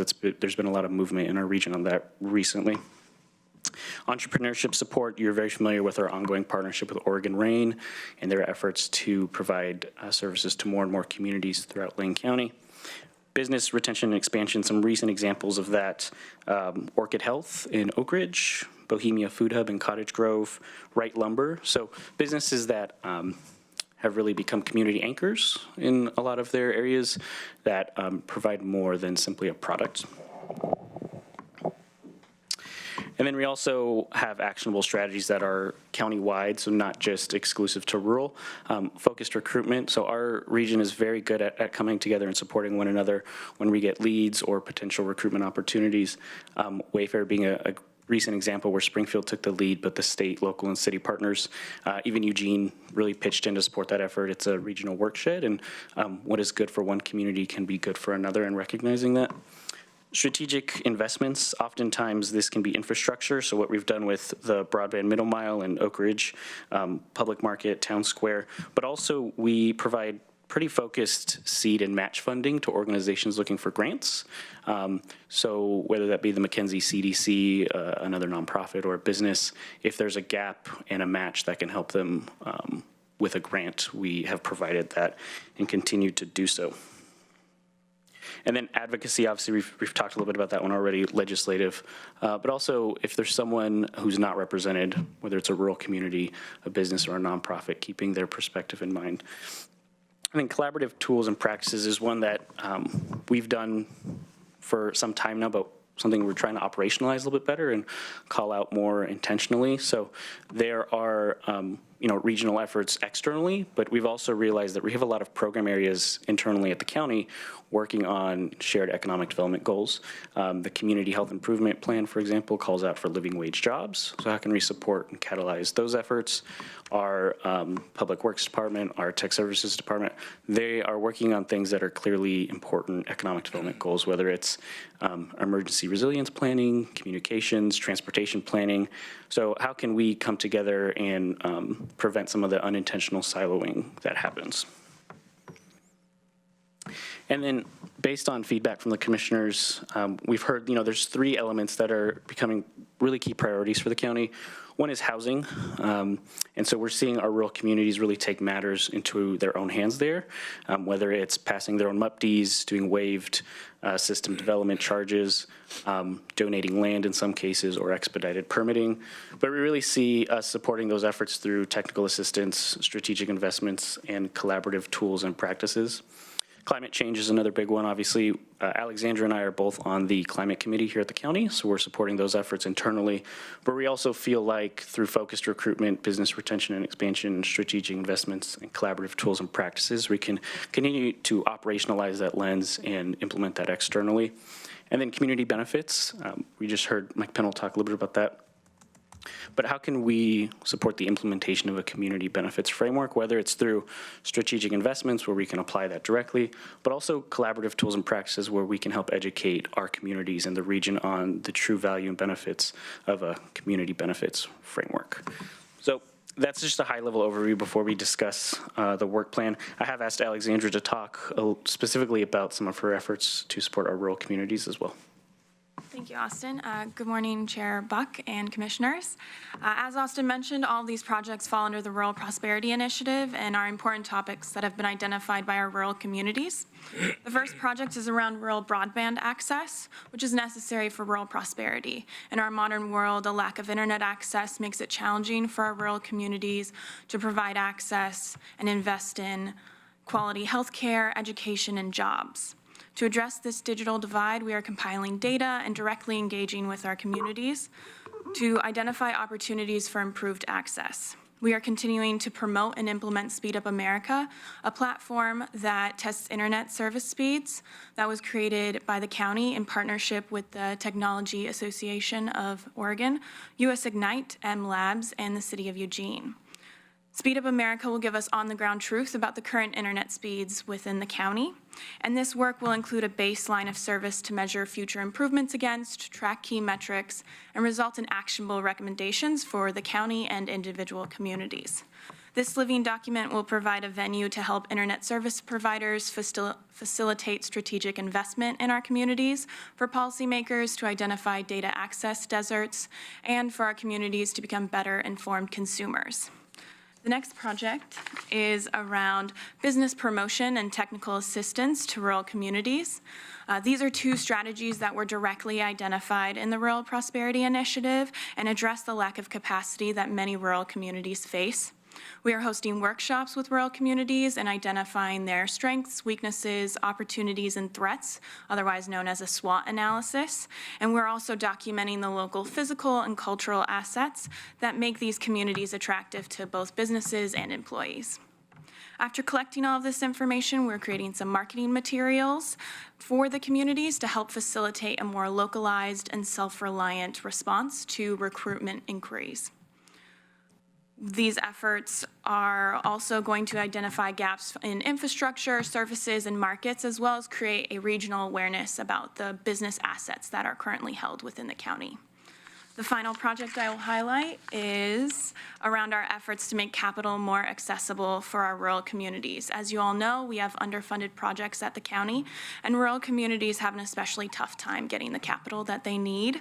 So therefore, we are helping communities identify and apply for grants.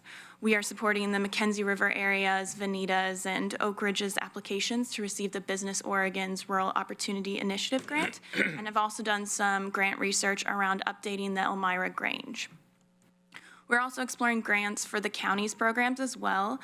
These include the USDA's Reconnect Broadband Grant and the Rural Development Grant that's also connected with the USDA, which would be involved around business recruitment. Another effort we are doing is to improve access to small businesses and rural entrepreneurs in their funding needs by creating a master list of funds that include loans, grants, and other supporting funding opportunities. Because one of the greatest barriers we've heard from our small businesses and rural entrepreneurs are their lack of knowledge around where to get those funds and how to access them. And we're hoping that with this master list, this will help lower that barrier. We all understand that grants are competitive, but we're hopeful that with our support, some rural communities will gain better access to capital and be able to leverage dollars from other places, as well as maximize our collective impact for Lane County and the residents and businesses within it. Thank you very much for your time, and I'll pass it back to Austin. So with that, we'd really like to use this discussion to continue refining our work plan and finalize the work plan. Implementation's ongoing, but we would like to get this revised sort of edition wrapped up. As a reminder, our mission statement in community and economic development is, as a regional convener, catalyst, and connector, community and economic development exists to create and support equitable and sustainable economic opportunity across Lane County.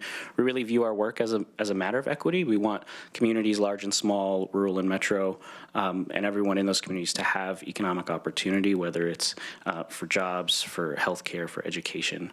It really has, different layers there.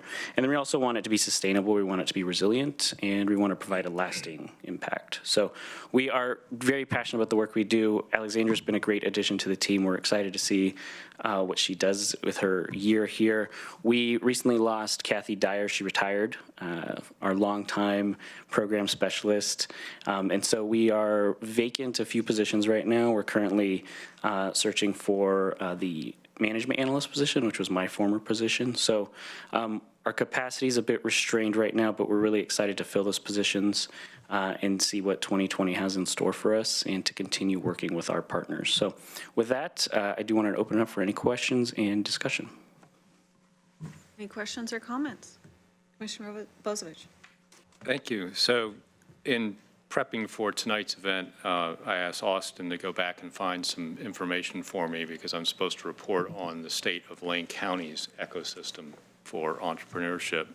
And one of the things he dug up was, I remembered a report card that the folks at RAIN developed for the county. And two of the things we scored the lowest in were basically access to capital. Places, high net worth individuals interested in learning about angel investing have been identified. We scored really low there. And capital is being invested into startups in the region. We scored really low there. So one of the real issues right now for startups and entrepreneurs is getting that initial funding. And I was wondering, I'd like to see as part of this plan trying to address that portion of where we're weak in our current system, because I see folks being, that true American dream of I've got a bright idea and I want to turn it into a business and employ myself and other people is really, particularly for rural areas, is really powerful because, one person, employing 2 or 3 other people can be really big for a community like Lowell, where a startup there of a coffee shop is being touted as just the greatest thing in the world for that community because they had really lost having any sort of community center and a place for people to gather. And that's just about one person and a couple of employees, and it's just changed the face of Lowell.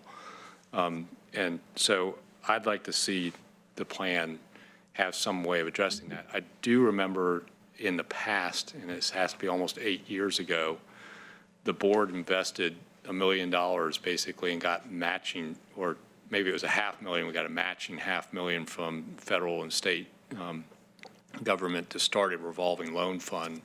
And I'm kind of under, where are we with that? Is that a place we can use for that initial startup, or do these startups really need not so much a loan as they need someone willing to invest capital and have ownership? I don't think the county can really do that, but just that seems to be a real place where we need to work on in this area is that angel investing, initial capital, access to capital, and anything we can do to to change that score from a 1 to a 3 will really maybe change the face of entrepreneurship here in Lane County, because so much other we were scored really well on. Yeah, our overall score was not that bad, but that was the one place we were truly weak. So can you talk a little bit about maybe where we can go there? Yeah, thank you. And the need for accessible capital is one we've heard time and time again from nonprofits, from businesses, from cities. And so Alexandra's really begun the research on that work to identify potential sources. The revolving loan fund you mentioned is managed by LCOG, so we invested $500,000, and then the EDA matched that dollar for dollar. That is pretty tapped out at this point. I just had a conversation with LCOG about it. It hasn't started revolving as quickly as we'd hoped just because of the terms of the loans. So it will continue to revolve at some point. I think because that's money from the EDA, it can be pretty restrictive in terms of what it can be used for or where it can go. So we are looking at other sources as well as other potential partners. We have some local CDFIs, community development financial institutions, that that's what they do. They make capital more accessible. They have underwriters and loan writers who specialize in that, which is something we don't really have the capacity or the expertise for here at the county. So that is something we're actively working on and hoping to bring forward some projects to the board soon on that. The angel investor piece, Oregon Rain's been great at unearthing some angel investors in some of our communities. And for a lot of these communities, they're not looking for $1 million investments. Like you said, a small coffee shop in Lowell that has great coffee, by the way, but a few jobs is really impactful. So they're continuing on their efforts there and on that search. But we are looking at ways to bring more capital to Lane County and make it accessible for our small businesses. Mr. Sorensen. Thanks very much. One of my interests in the field of economic development is to tie into the tremendous amount of money that's available in the credit unions in Lane County. And I've been told because of the amount of deposits that these credit unions have, and they're, big ones include Selco, Oregon Community Credit Union, Northwest Credit Union, a lot of different ones, that they do have just like you're hearing from our board, an interest in local community and investment. I'm wondering if there's been much communication with credit unions, whether you've contemplated an idea of like inviting in all the credit unions to come here and hear what we're doing and find out if they have any money that they can partner with us, because people put money into credit unions because of the safety. They rarely go, upside down. They have a lot of local leadership in terms of how they can invest their money. Just curious whether you've done that, whether that's something you would like to do, it's something you'd be willing to do, so I won't ask you if you've done it, whatever. Do you think it's a good idea? Yeah, we haven't made those connections yet. We do hope to do so, and part of Alexandra's research is sort of identifying all those potential resources and then starting those sort of collaborative processes and networks.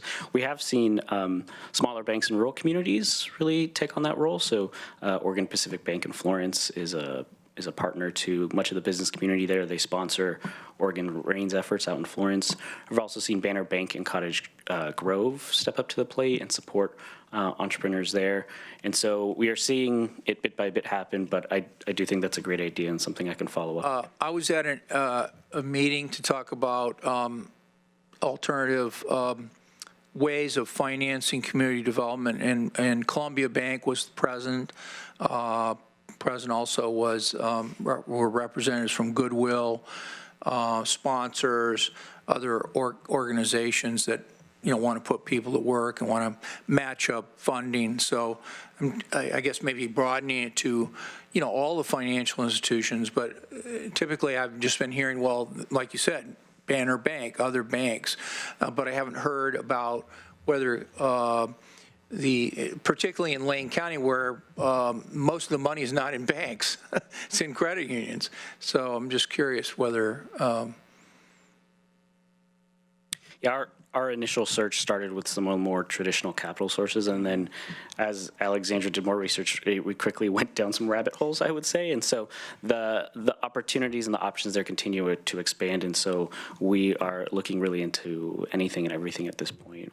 I think it was Bill Dellinger, it's with Bill Dillinger, one of America's most prolific bank robbers, was asked, well, why do you rob banks? And he said, that's where the money is, so.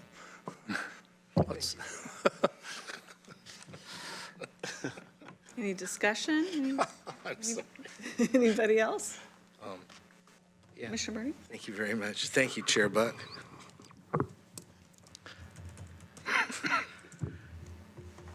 One, I believe we need to agree on what is economic development. Economic development, I would propose, is investment that creates jobs. Period. I think as you talk about the role, you captured two of the things I heard in our discussion last time, but I heard our role ought to be to coordinate, to catalyze, and to broker. Especially if we're brokering resources, that means we have some access to resources. 10 years ago, the county's economic development entity had many grants in-house and had a much larger budget.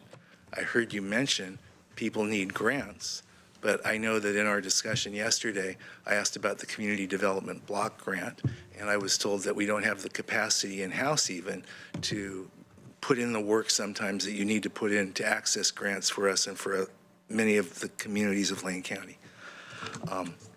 So I would also suggest that in addition to matching grants of partners, we identify partners that have grant writing capacity that can work with economic development and try and generate more investment and more capital to create more jobs in Lane County and in various communities. I think at some point, investment that creates jobs, you have in this plan, I commend, you're alluding to good jobs. And so as we look at criteria for good jobs, we might, as Austin and I spoke yesterday, might want to speak about not in addition to living wages, talk about things like jobs that have upward mobility or transferable skills so that people can start thinking in terms of careers in addition to jobs, much as I think Mr. Mokraiski has demonstrated that Lane County does even in our employee recognition this morning. I think we might look at jobs that give people a sense of community, the gratifications one gets from working, the dignity of work. So anyway, you know, I'm just giving you inputs on the overall plan. I know it's your plan to develop. Alexandra, I would like to share with you that this 20-some-year-old notepad says AmeriCorps on it.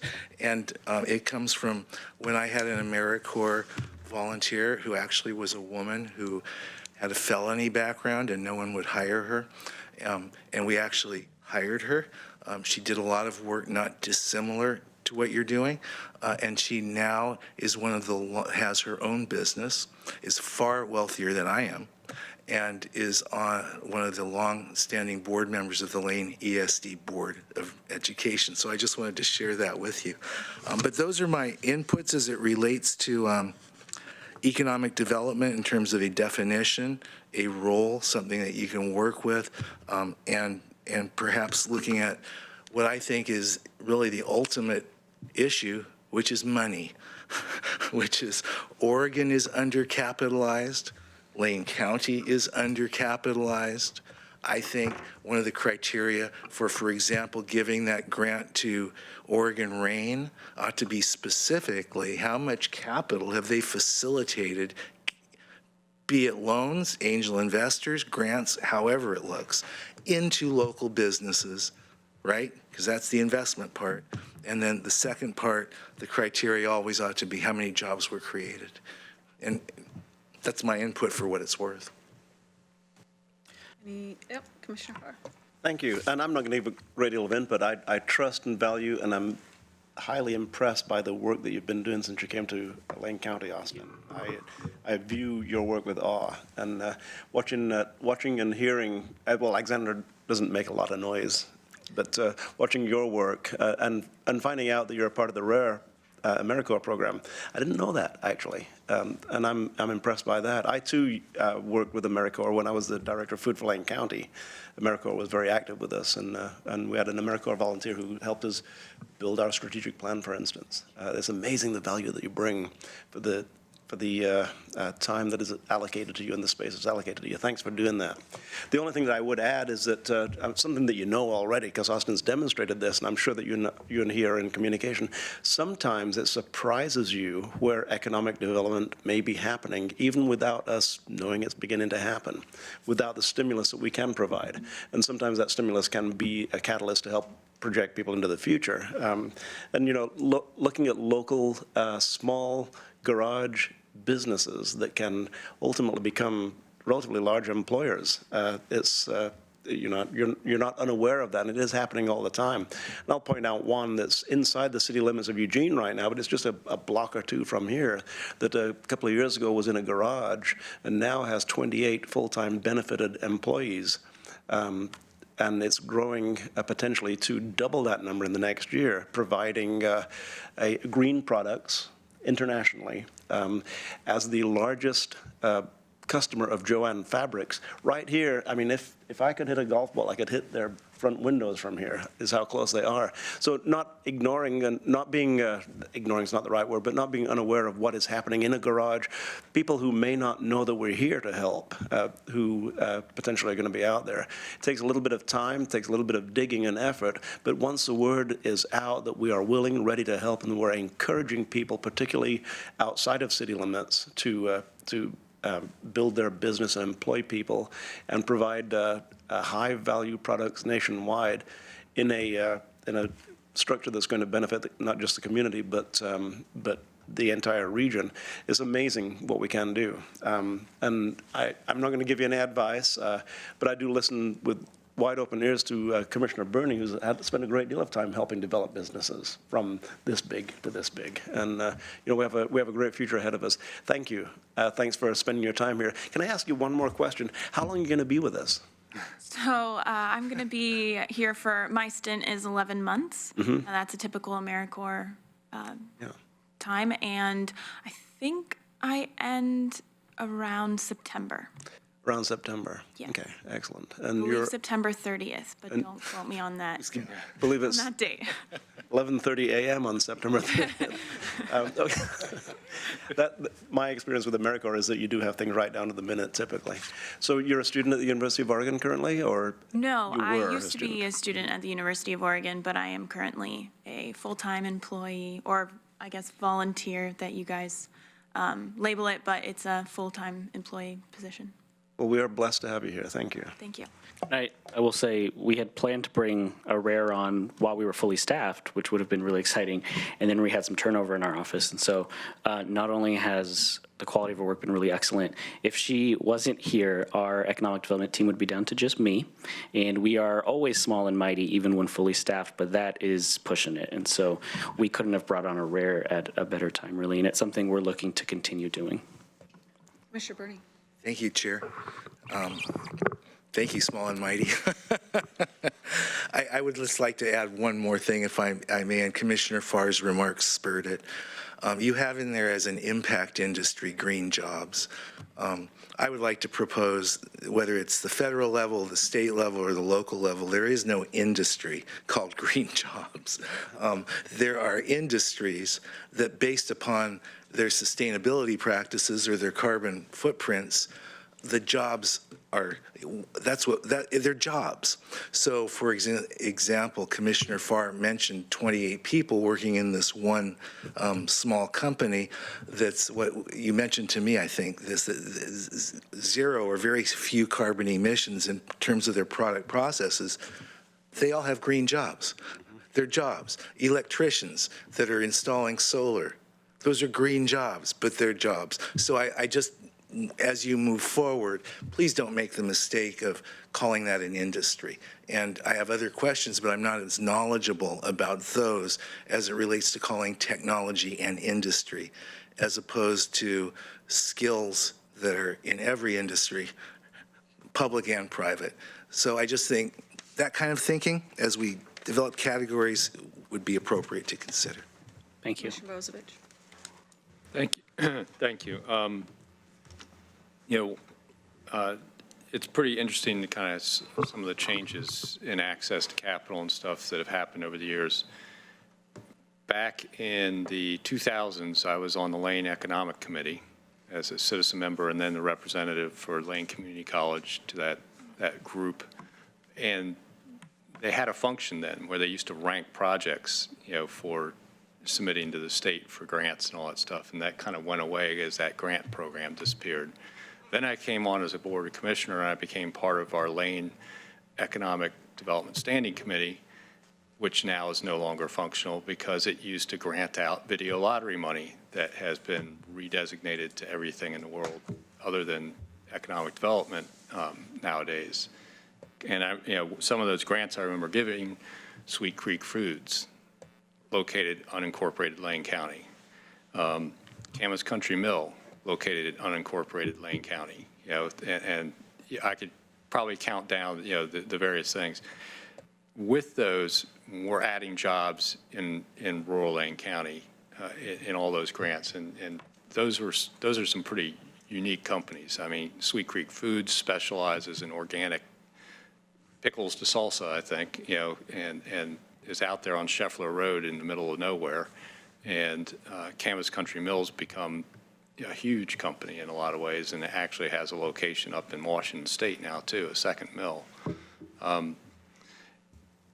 But what I see with those is there's opportunity for entrepreneurs out in these rural areas. One of the barriers besides access to capital is access to workforce, which is really about access to housing.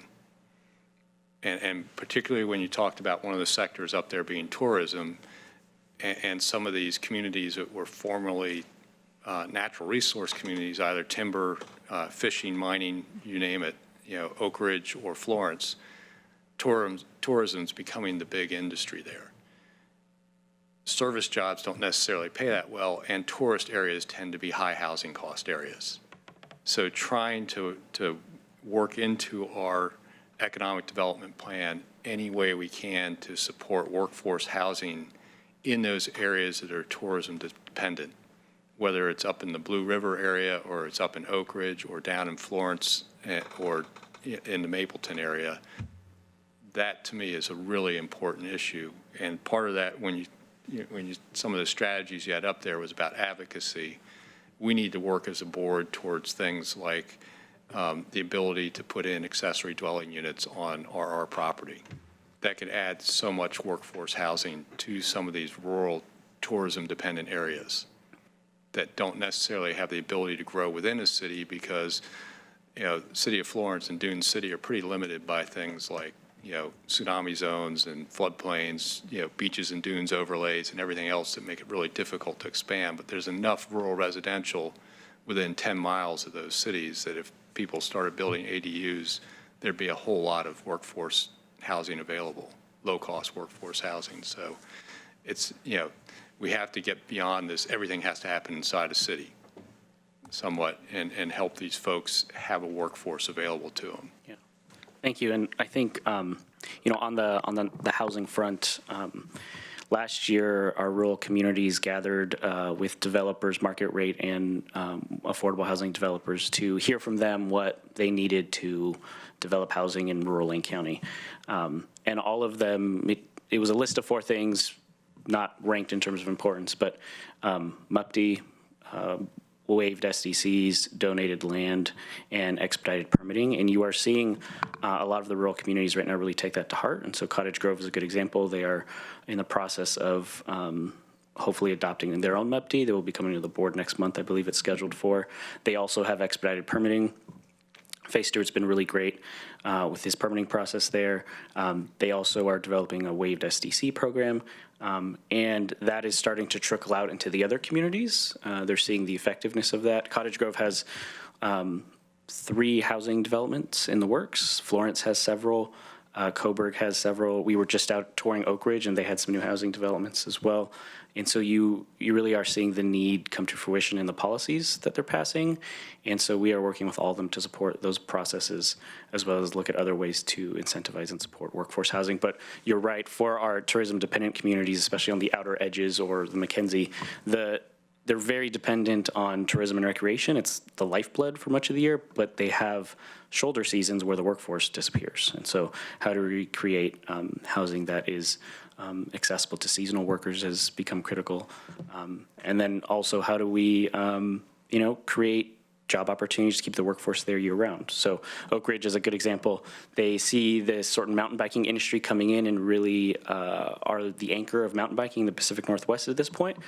But they've realized all of these mountain bikers bring in caterers for events because there's not a local caterer. So we've identified that as a gap, as a potential business to support existing sectors. And so Rain's been really great at working with some entrepreneurs out there on that. But I totally agree. And I think, Commissioner Bozievich, you put it in the last work session, whoever wins the battle on housing wins the war. And you're seeing all of our communities really do as much as they can on that. Other comments? Commissioner Bernie?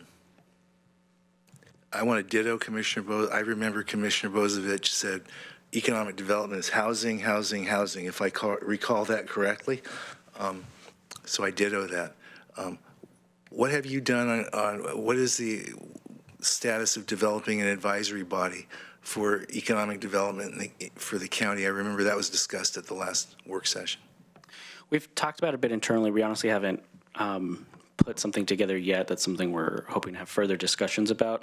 As Commissioner Bozievich mentioned, those advisory bodies were really there when funding was available and to decide where that funding goes. And so I think we'd have to determine what the purpose of an advisory body would be ultimately and what that looks like.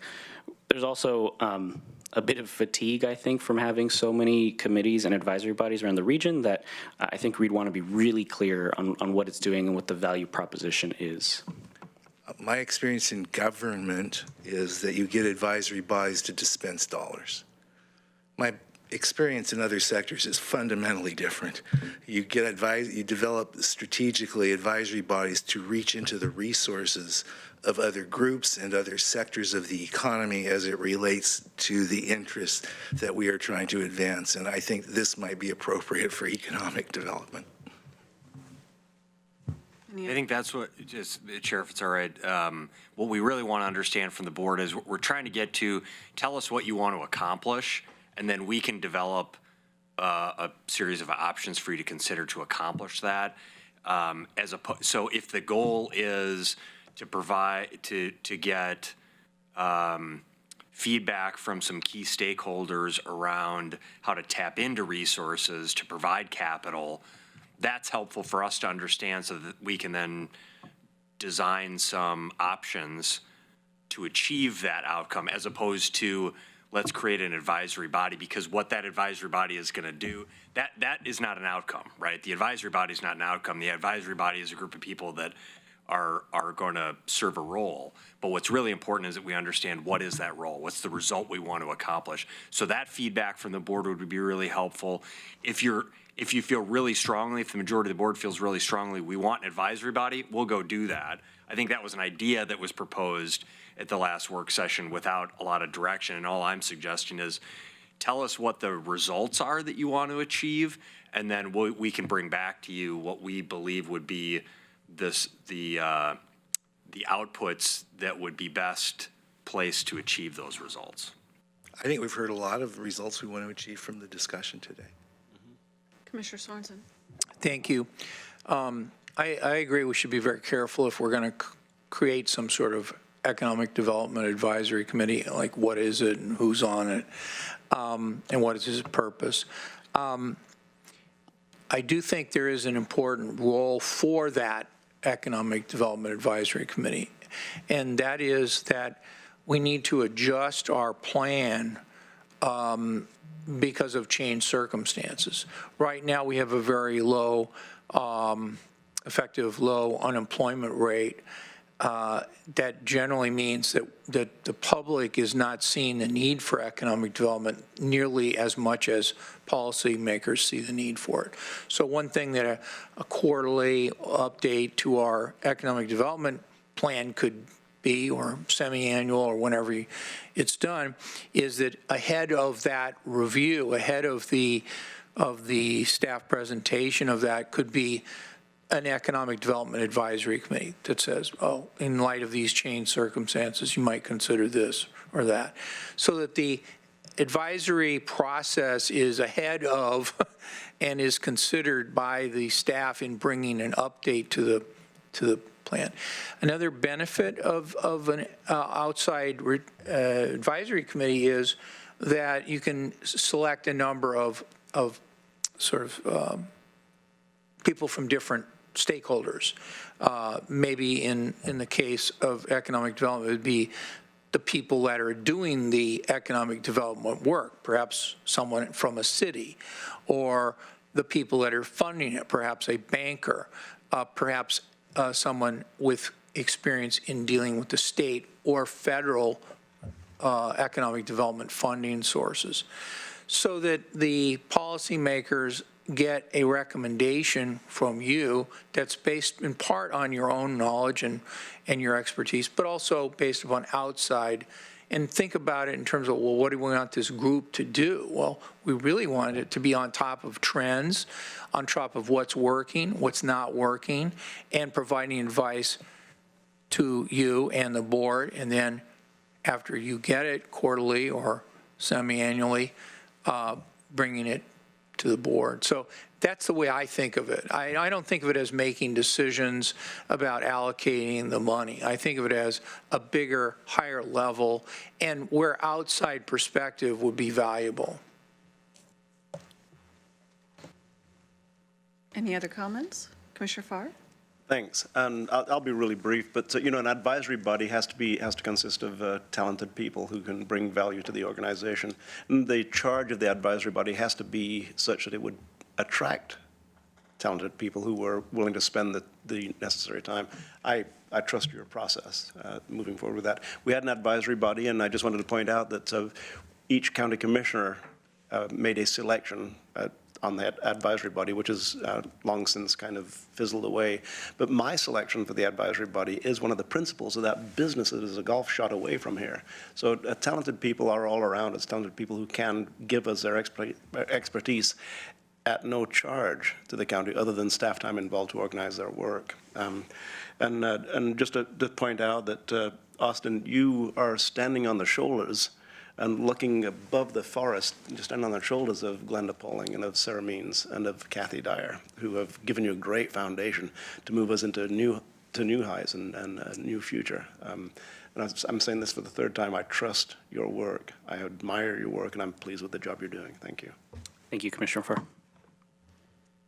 I'll just add a few comments here. I really hope that we can fill your positions quickly, because I know how valuable economic development is to our community, and to have you all working as a team together towards these goals, I think is significant.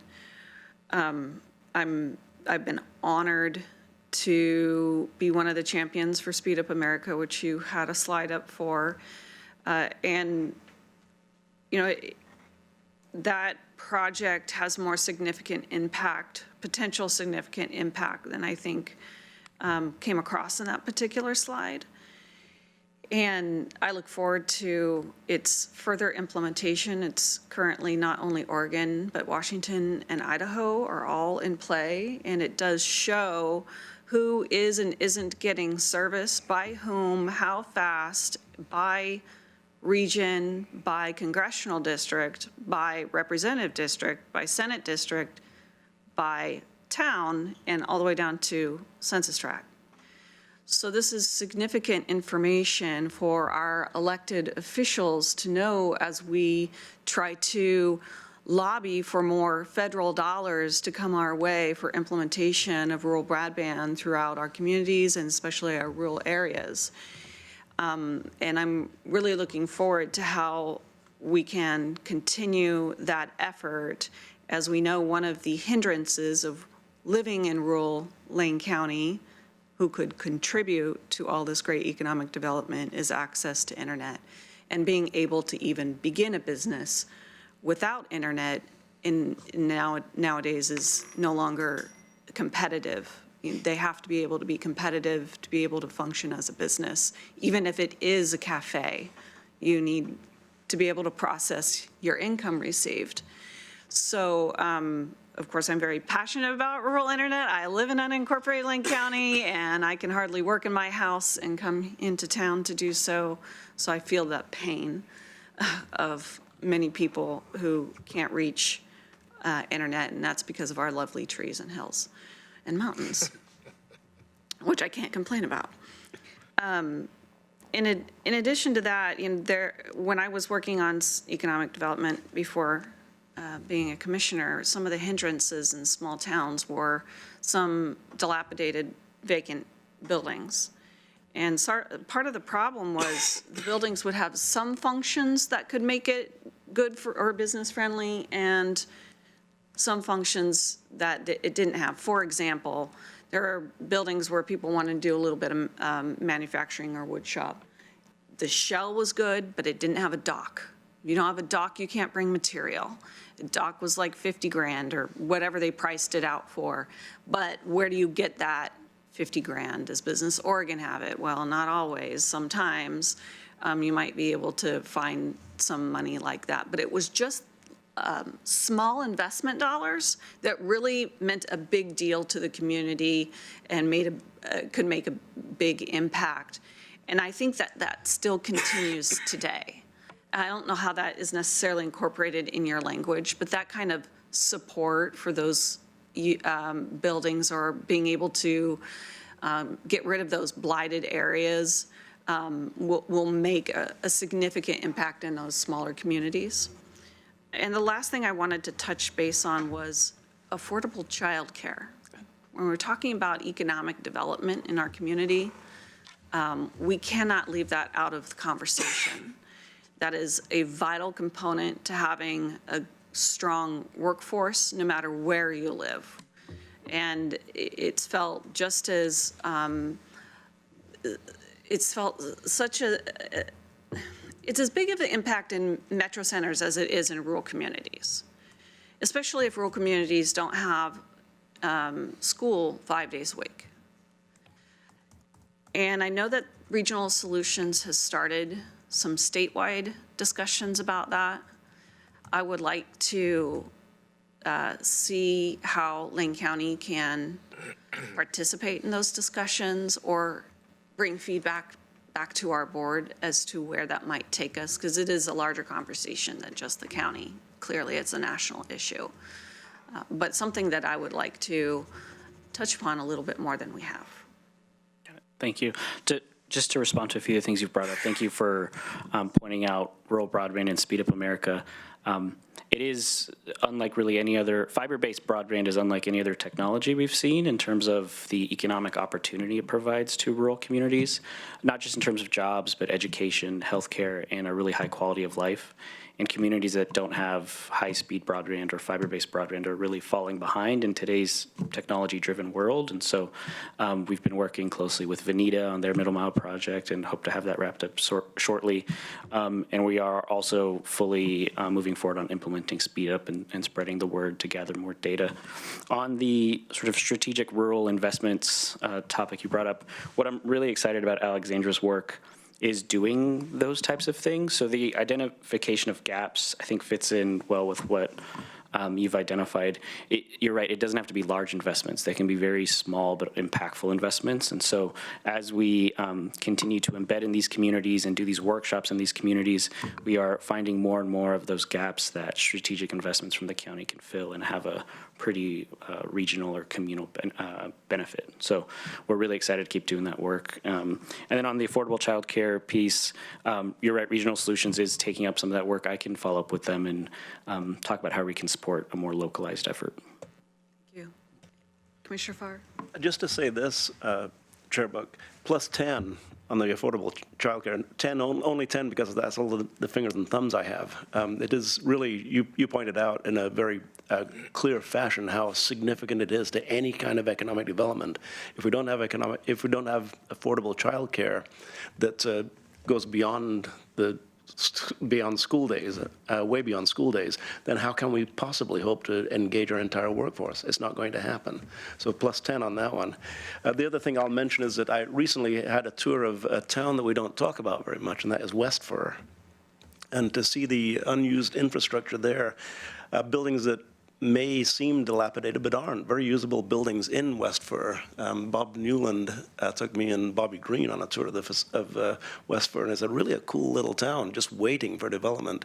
And once the broadband is in there, and once we start paying attention, that's what an ideal place to have a business that doesn't need to be in a metropolitan center. Thank you. Commissioner Swanson? I just want to add my 2 cents worth on the topic of childcare as well. I think that if we think about how, I think this was a statistic I saw recently that for the first time, I think it was last quarter, so the quarter that ended December 31, for U.S. employment that was based upon payroll analysis. So this would exclude, the gig economy, it would exclude sole proprietorships, lots of other ways people are getting paid these days, but this is just for federally reported payroll, that women exceeded men in terms of the number of employees, not the dollars, but the number of employees. So I think that if we think about childcare as being something that's relevant to the lives of men and women, it's got to be a factor. The other thing I was going to bring out was, don't forget the interaction, you mentioned this, that you're both involved with the climate change or climate action plan the county's developing, that one of our major resources in Lane County are the trees, are the Douglas fir, the dominant Douglas fir trees. And the Salem Statesman Journal did an article on the die-off of, or die-back, not die-off, the die-back, widespread die-back of Douglas fir trees in the Northwest or Oregon. And they referred to them as being flaring out, or mortality in the branches and tops is a classic symptom of drought in conifers. Well, what has this got to do with Lane County? Well, we are a dominant Douglas fir area. So climate change does affect the big picture of economic development, and I think it has to be a factor in how we plan for the future with our economic development. Thank you. Any other comments? Commissioner Bozievich.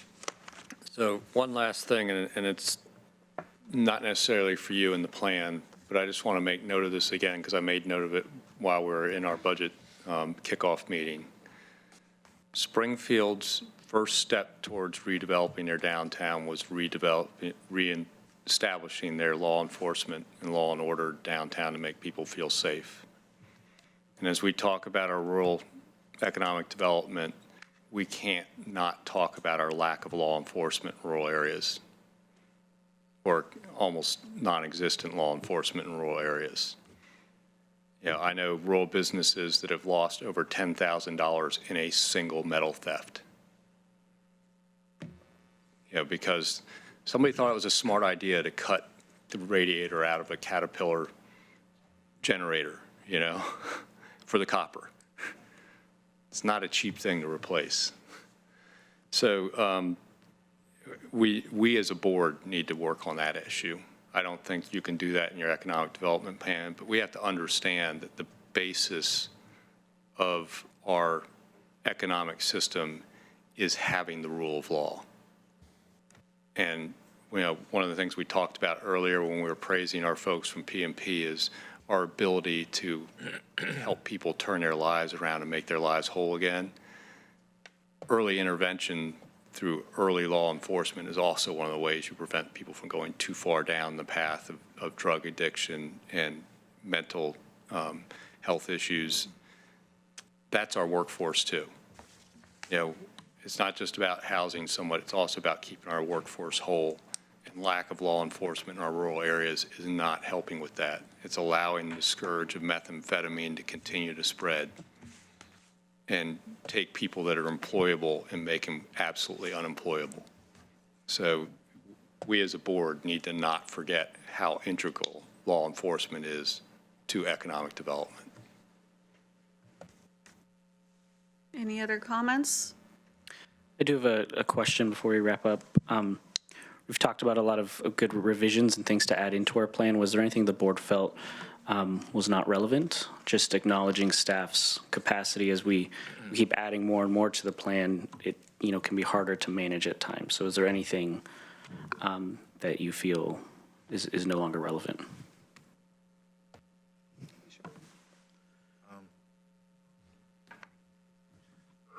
The reason that I wanted to provide what I would propose was a definition of economic development is to keep it focused.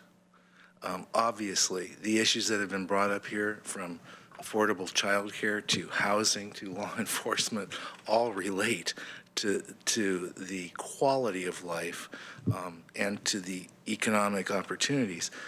But again,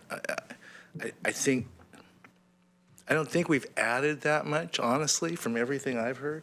I've just heard concerns and considerations that because economic development touches everything. It touches healthcare, it touches education, it touches everything. But that's why I encourage that, again, what I heard was I heard a focus, I heard a specific role, I heard our executive again, caution me not to talk about how, but to talk about direction. All the things I've heard, I think are exactly what you need. And I don't think you're going to have more pages on your document. I just think you're going to have more focus. All right. Thank you so much. All right, thank you.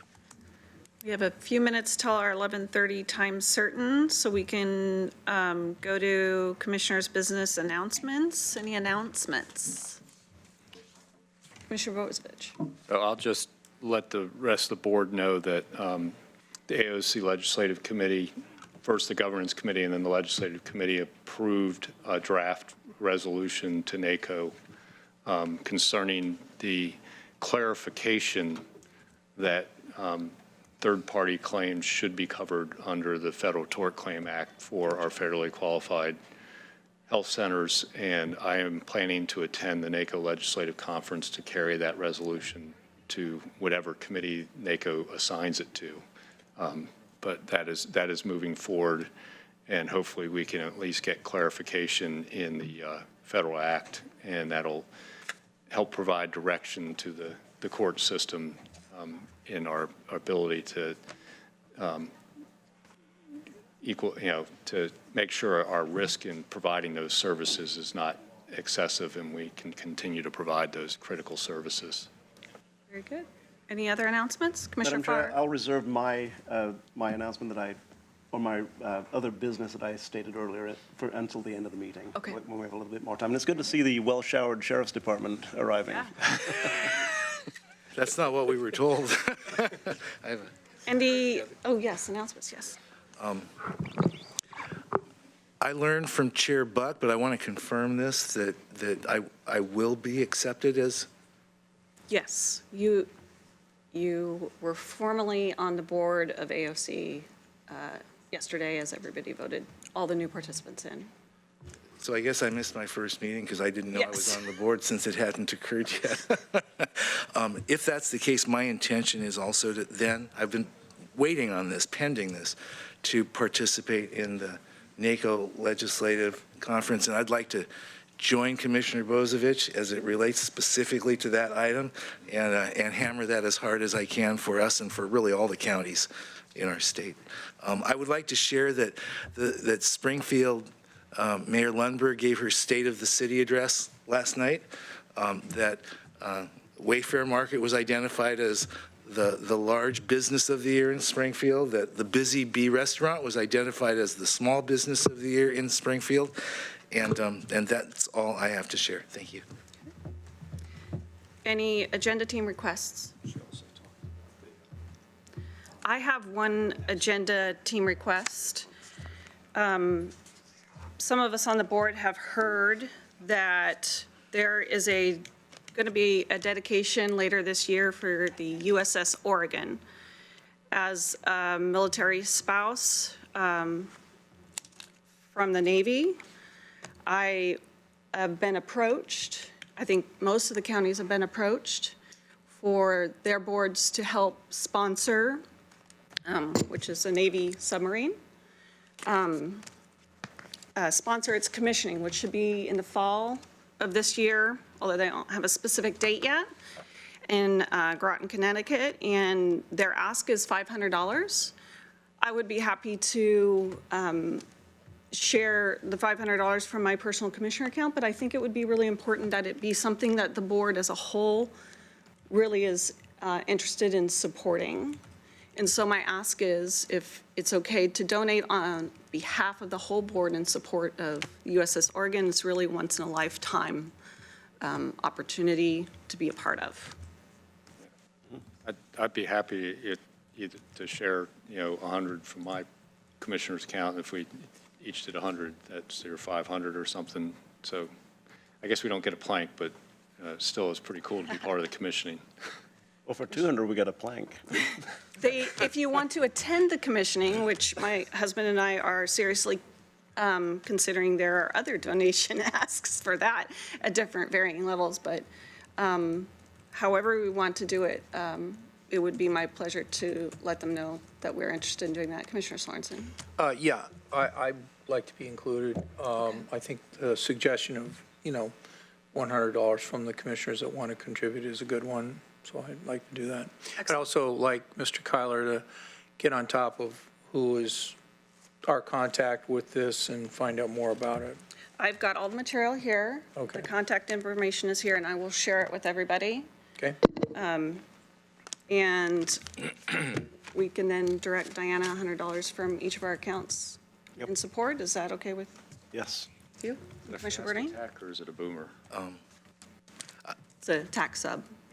As the vice chair and friend of a woman whose husband is a commissioned naval officer, and as the person whose father-in-law was the light heavyweight boxing champion for the United States Navy in Korea, I'd like to make that unanimous. Excellent. Thank you, everybody. Any work session requests? No work session requests. Okay. Look at the timing here. Look at This this. is really impressive. Wonderful. Madam Chair, if I may, Yes. Chair Buck, if I may, today I asked Mr. Mokrahajski to give us an update on what has happened since Camp 99. I did that in lieu of a work session request. He was able to encapsulate that in his announcement, and I think we can do that from time to time. He's expressed a willingness to give that kind of information. Very good. All right, we'll move on to item 10, which is employee recognition. I believe we have our county administration, Steve Mokrahajski, coming up here in a moment to introduce everybody. Welcome, everyone. Sorry about that. We have such a great crowd in the room. Want to make sure that we recognize everyone. So I want to invite a few folks up. Michael Johns, come on up here, Michael. Deputy Todd May. Todd, come on up here. Bernie Perkins, is Bernie here? Why don't the three of you join us? So I'm going to provide an overview here, and then I'm going to turn over to Michael and Deputy May and Bernie to add some additional color to this issue. I think the board is familiar with this incident that we dealt with because it was reported widely in the community, and this recognition is both an employee recognition for county officials who were involved in the Camaswale Horse Rescue, as well as volunteer partner agencies that are represented here today that will recognize an incredible example of partnership, an example of one of our core behaviors, at the very least, a passion to serve in our community and respond to a really challenging, historic incident that happened here in Lane County. So Lane County, as the board knows, Lane County Animal Services and the Sheriff's Office, along with a number of community partners, came together for the largest horse rescue in Lane County history to remove 61 horses from a property located near Cresswell in October of 2019. Currently, just for a brief update on the legal aspects of this, the Lane County District Attorney's Office is partnering with the Sheriff's Office and Animal Services to pursue criminal charges against the horse owner involved in this situation. They're working with the Oregon Animal Cruelty Deputy District Attorney Jake Kamens, who specializes in the prosecution of animal cruelty cases. This investigation began when Lane County Animal Services received photographs of horses that appeared to be severely neglected. The commissioners have a couple examples in front of you of horses in this case. The photographs were provided by Emerald Valley Equine Rescue after it received multiple complaints. Due to the large number, so just try to envision 61 severely neglected horses on one property. It's a huge number of animals in this place. Lane County quickly reached out to the Oregon Humane Society and rescue organizations to begin identifying partners who could help with the evaluation, removal, treatment, and housing of so many large animals, which far exceeds the local capacity here in Lane County. I'll also add that this was a really sensitive incident to respond to, and it required not only great coordination between all of these agencies and volunteer organizations, but also sensitivity in the sharing of information and how to work with law enforcement and animal services and the volunteer organizations without having the owner of these animals being tipped off that we were aware of this. And so being able to coordinate all of that was just an incredible feat for all of these individuals and agencies. The rescued horses were transported to the Lane County Fairgrounds for further veterinary examination and treatment.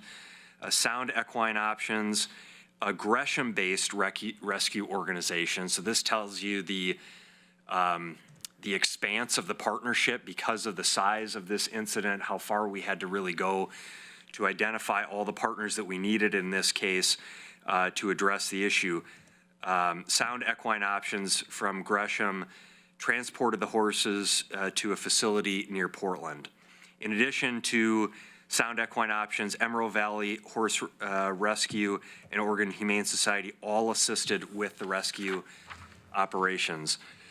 So while the court case is ongoing, we want to thank everyone that's been involved in this, who've helped to rescue these animals. And I want to just take a moment we have a number of folks who are here from these organizations, both public agencies and volunteer organizations. And I want to ask folks, I'll call it a number of individuals as well as agencies. And if you're here representing, I'll recognize first some of the individuals. If you're recognizing the organization, I may not have everyone's names here, but I'd like folks to just stand so that the board can see what organizations are represented here. First, our Lane County Animal Services staff. Senior Animal Welfare Officer Bernard Perkins is here at the end of the table. Division Manager Michael Johns is here as well. Animal Welfare Officer Elise Larkin. Elise, would you stand? Thank you, Elise. Rachel Gurman. Rachel Gurman. Is Rachel here? Thank you, Rachel. And Betty Mishu. I didn't see Betty. Is Betty here? She's hiding over there. Betty's here. Thank you. And so our Animal Services staff, let's just give a round of applause to our Lake County Animal Services staff. Incredible work by that team. And then our Lane County Sheriff's Office deputies led by Deputy Todd May, who looks wonderful in a suit and tie here today. Devin pointed that out. I had to give you a hard time for that. I want to just write, Todd May did an incredible job leading this effort, and the sheriff, Sheriff Harold is here, Chief Deputy Wilkerson is here, and let me call out Sergeant Steve. Holy cow, you'd think I would be able to, Sikowski, yes, like a name like mine, I could pronounce that. Sergeant Steve Sikowski. He's not able to be here. Sergeant Scott Denham. Sergeant Alan Barrett, sorry. Sergeant Carrie Carver, I did see Sergeant Carver here. Just raise your hand, or she's already standing. Deputy Daryl Davis. Deputy Eric Schenfeld. Deputy Guy Peace. Deputy Mark Nelson. Mark is here. Thank you, Mark. Deputy Kyle Richards. And Carrie Soong. And I hope, apologize for any mispronunciations of names, but let's give a round of applause to the incredible team from the Sheriff's Office. Representatives from the Oregon Humane Society, I'm not sure if we were able to have anyone here. Is anyone here from the Oregon Humane Society? But they were an incredible support agency throughout this effort. Sound Equine Options led by Kim Moseman. Is Kim here? And let's give a round of applause to Sound Equine Options for incredible work. Lane County DA's office, is there anybody who's here from the DA's office?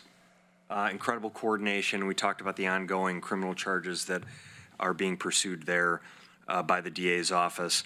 Special Prosecutor Jake Kamens. Is Jake not able to be here? Emerald Valley Assistance Horse Rescue led by Sandy Huey and Karen Noel. Is that right? Both are here.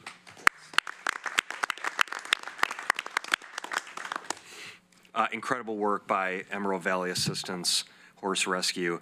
And then the Lane Event Center, including Philip Highwood. Is Philip here? I did see Philip here in a suit and tie as well. That's what you get when you come to a board meeting. Lane Events, so Philip Highwood for providing safe, secure location to house the animals. So again, I want to thank everyone who's able to be here and not able to be here in this incredible effort. And I want to turn it over to Michael to share some additional comments. Thanks, Steve. So when Bernie and Elise brought me those pictures that Emerald Valley Equine had taken from the neighbor's property, two things immediately popped into my mind. First one was we have to act quickly to take care of this issue. And the second was, holy crap, we're going to need a lot of help because we had nowhere near the resources in LCAS or in the sheriff's office to handle something this big. And all these people and organizations behind us are the people that helped out with that. From the time we started planning it and then the day of the operation with Deputy May giving a briefing out at Delta, our Delta facility, and then we rolled down I-5 in a pretty sizable convoy, probably 25 vehicles. We were on site. I think the whole day was about 14 hours long. It was a long day. Two people I like to mention that you don't normally think of being out on a site like that are Carrie Carver from the sheriff and Devin Ashbridge from RPIO. Usually I just assumed they would just pop their heads out of their luxurious office to go in front of the cameras and then go back into their office. But they were on site the entire time. So I'd like to mention those also as well as everybody else. The thing is, at the end of that long day, when we finally got home, I think I can speak for everybody here that we felt that all of those horses were in a better place at the end of that day than they were at the beginning of that day. So I don't know how the legal proceedings will play out or what's going to happen, but I know on that day, this group of people made a difference, and I'm very proud of that operation.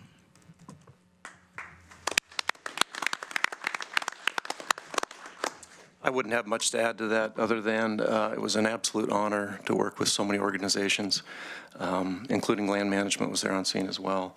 And I felt like that was probably the most gratifying day that I've spent with the Sheriff's Office to date. Thank you. think what I would like to add is, I've been with the county a number of years. I've assisted the sheriff's office when they've needed me, different deputies. In turn, they've assisted me when I've been in dangerous locations. We don't talk too much. We just get in and do our job and then leave and go on to the next call.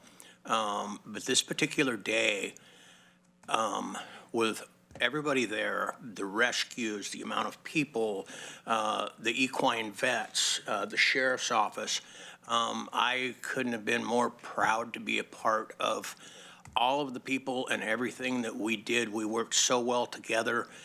Everybody was respectful. Everybody knew why we were there, and everybody was concerned that we got in there, that we were safe, and it was a dangerous situation, and that we were able to get out. And all of the animals, as Michael Johns stated, at the end of the day, they were in a much better location. So I just can't thank everybody enough, because I've never seen in animal services history something like this come together, and I can say that for 32 years. Chair, I'll just wrap up by saying, because of what was just shared with you by these three individuals, we'll be, afterwards, we're going to take some pictures and we'll be providing each individual who's here, who participated in this effort, as well as those who weren't able to attend, one of our Lane County Challenge coins. And it has our logo and our three strategic priorities of safe, healthy county, vibrant communities, infrastructure.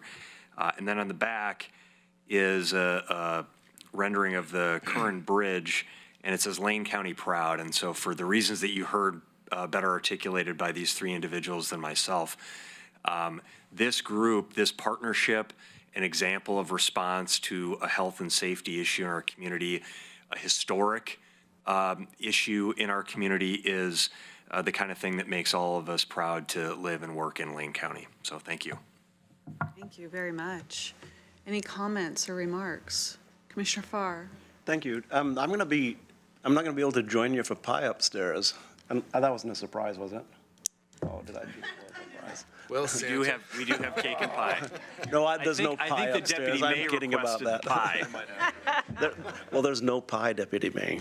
I'm sorry about that. But the only thing I'm going to say, I write down quotes, and Deputy May, you have the quote of the day. You said, probably the most gratifying day that I've ever spent with the Sheriff's Office to this date. That says everything, and that's accolade to everybody in the room. Well done. Thank you. Any other remarks? Commissioner Bozievich. So I just have to say how proud I am of all of you and what you did. I grew up with horses, had them in my backyard. I had one horse that was like a dog. I mean, it would follow you around, bury your head in your chest. In fact, you also have dogs that are like horses. Yes, yeah, well, that's beside the point. But I mean, people just don't understand that, that how much affection horses can show, and how sweet an animal they are. Even though they are a herd animal, it's pretty just amazing.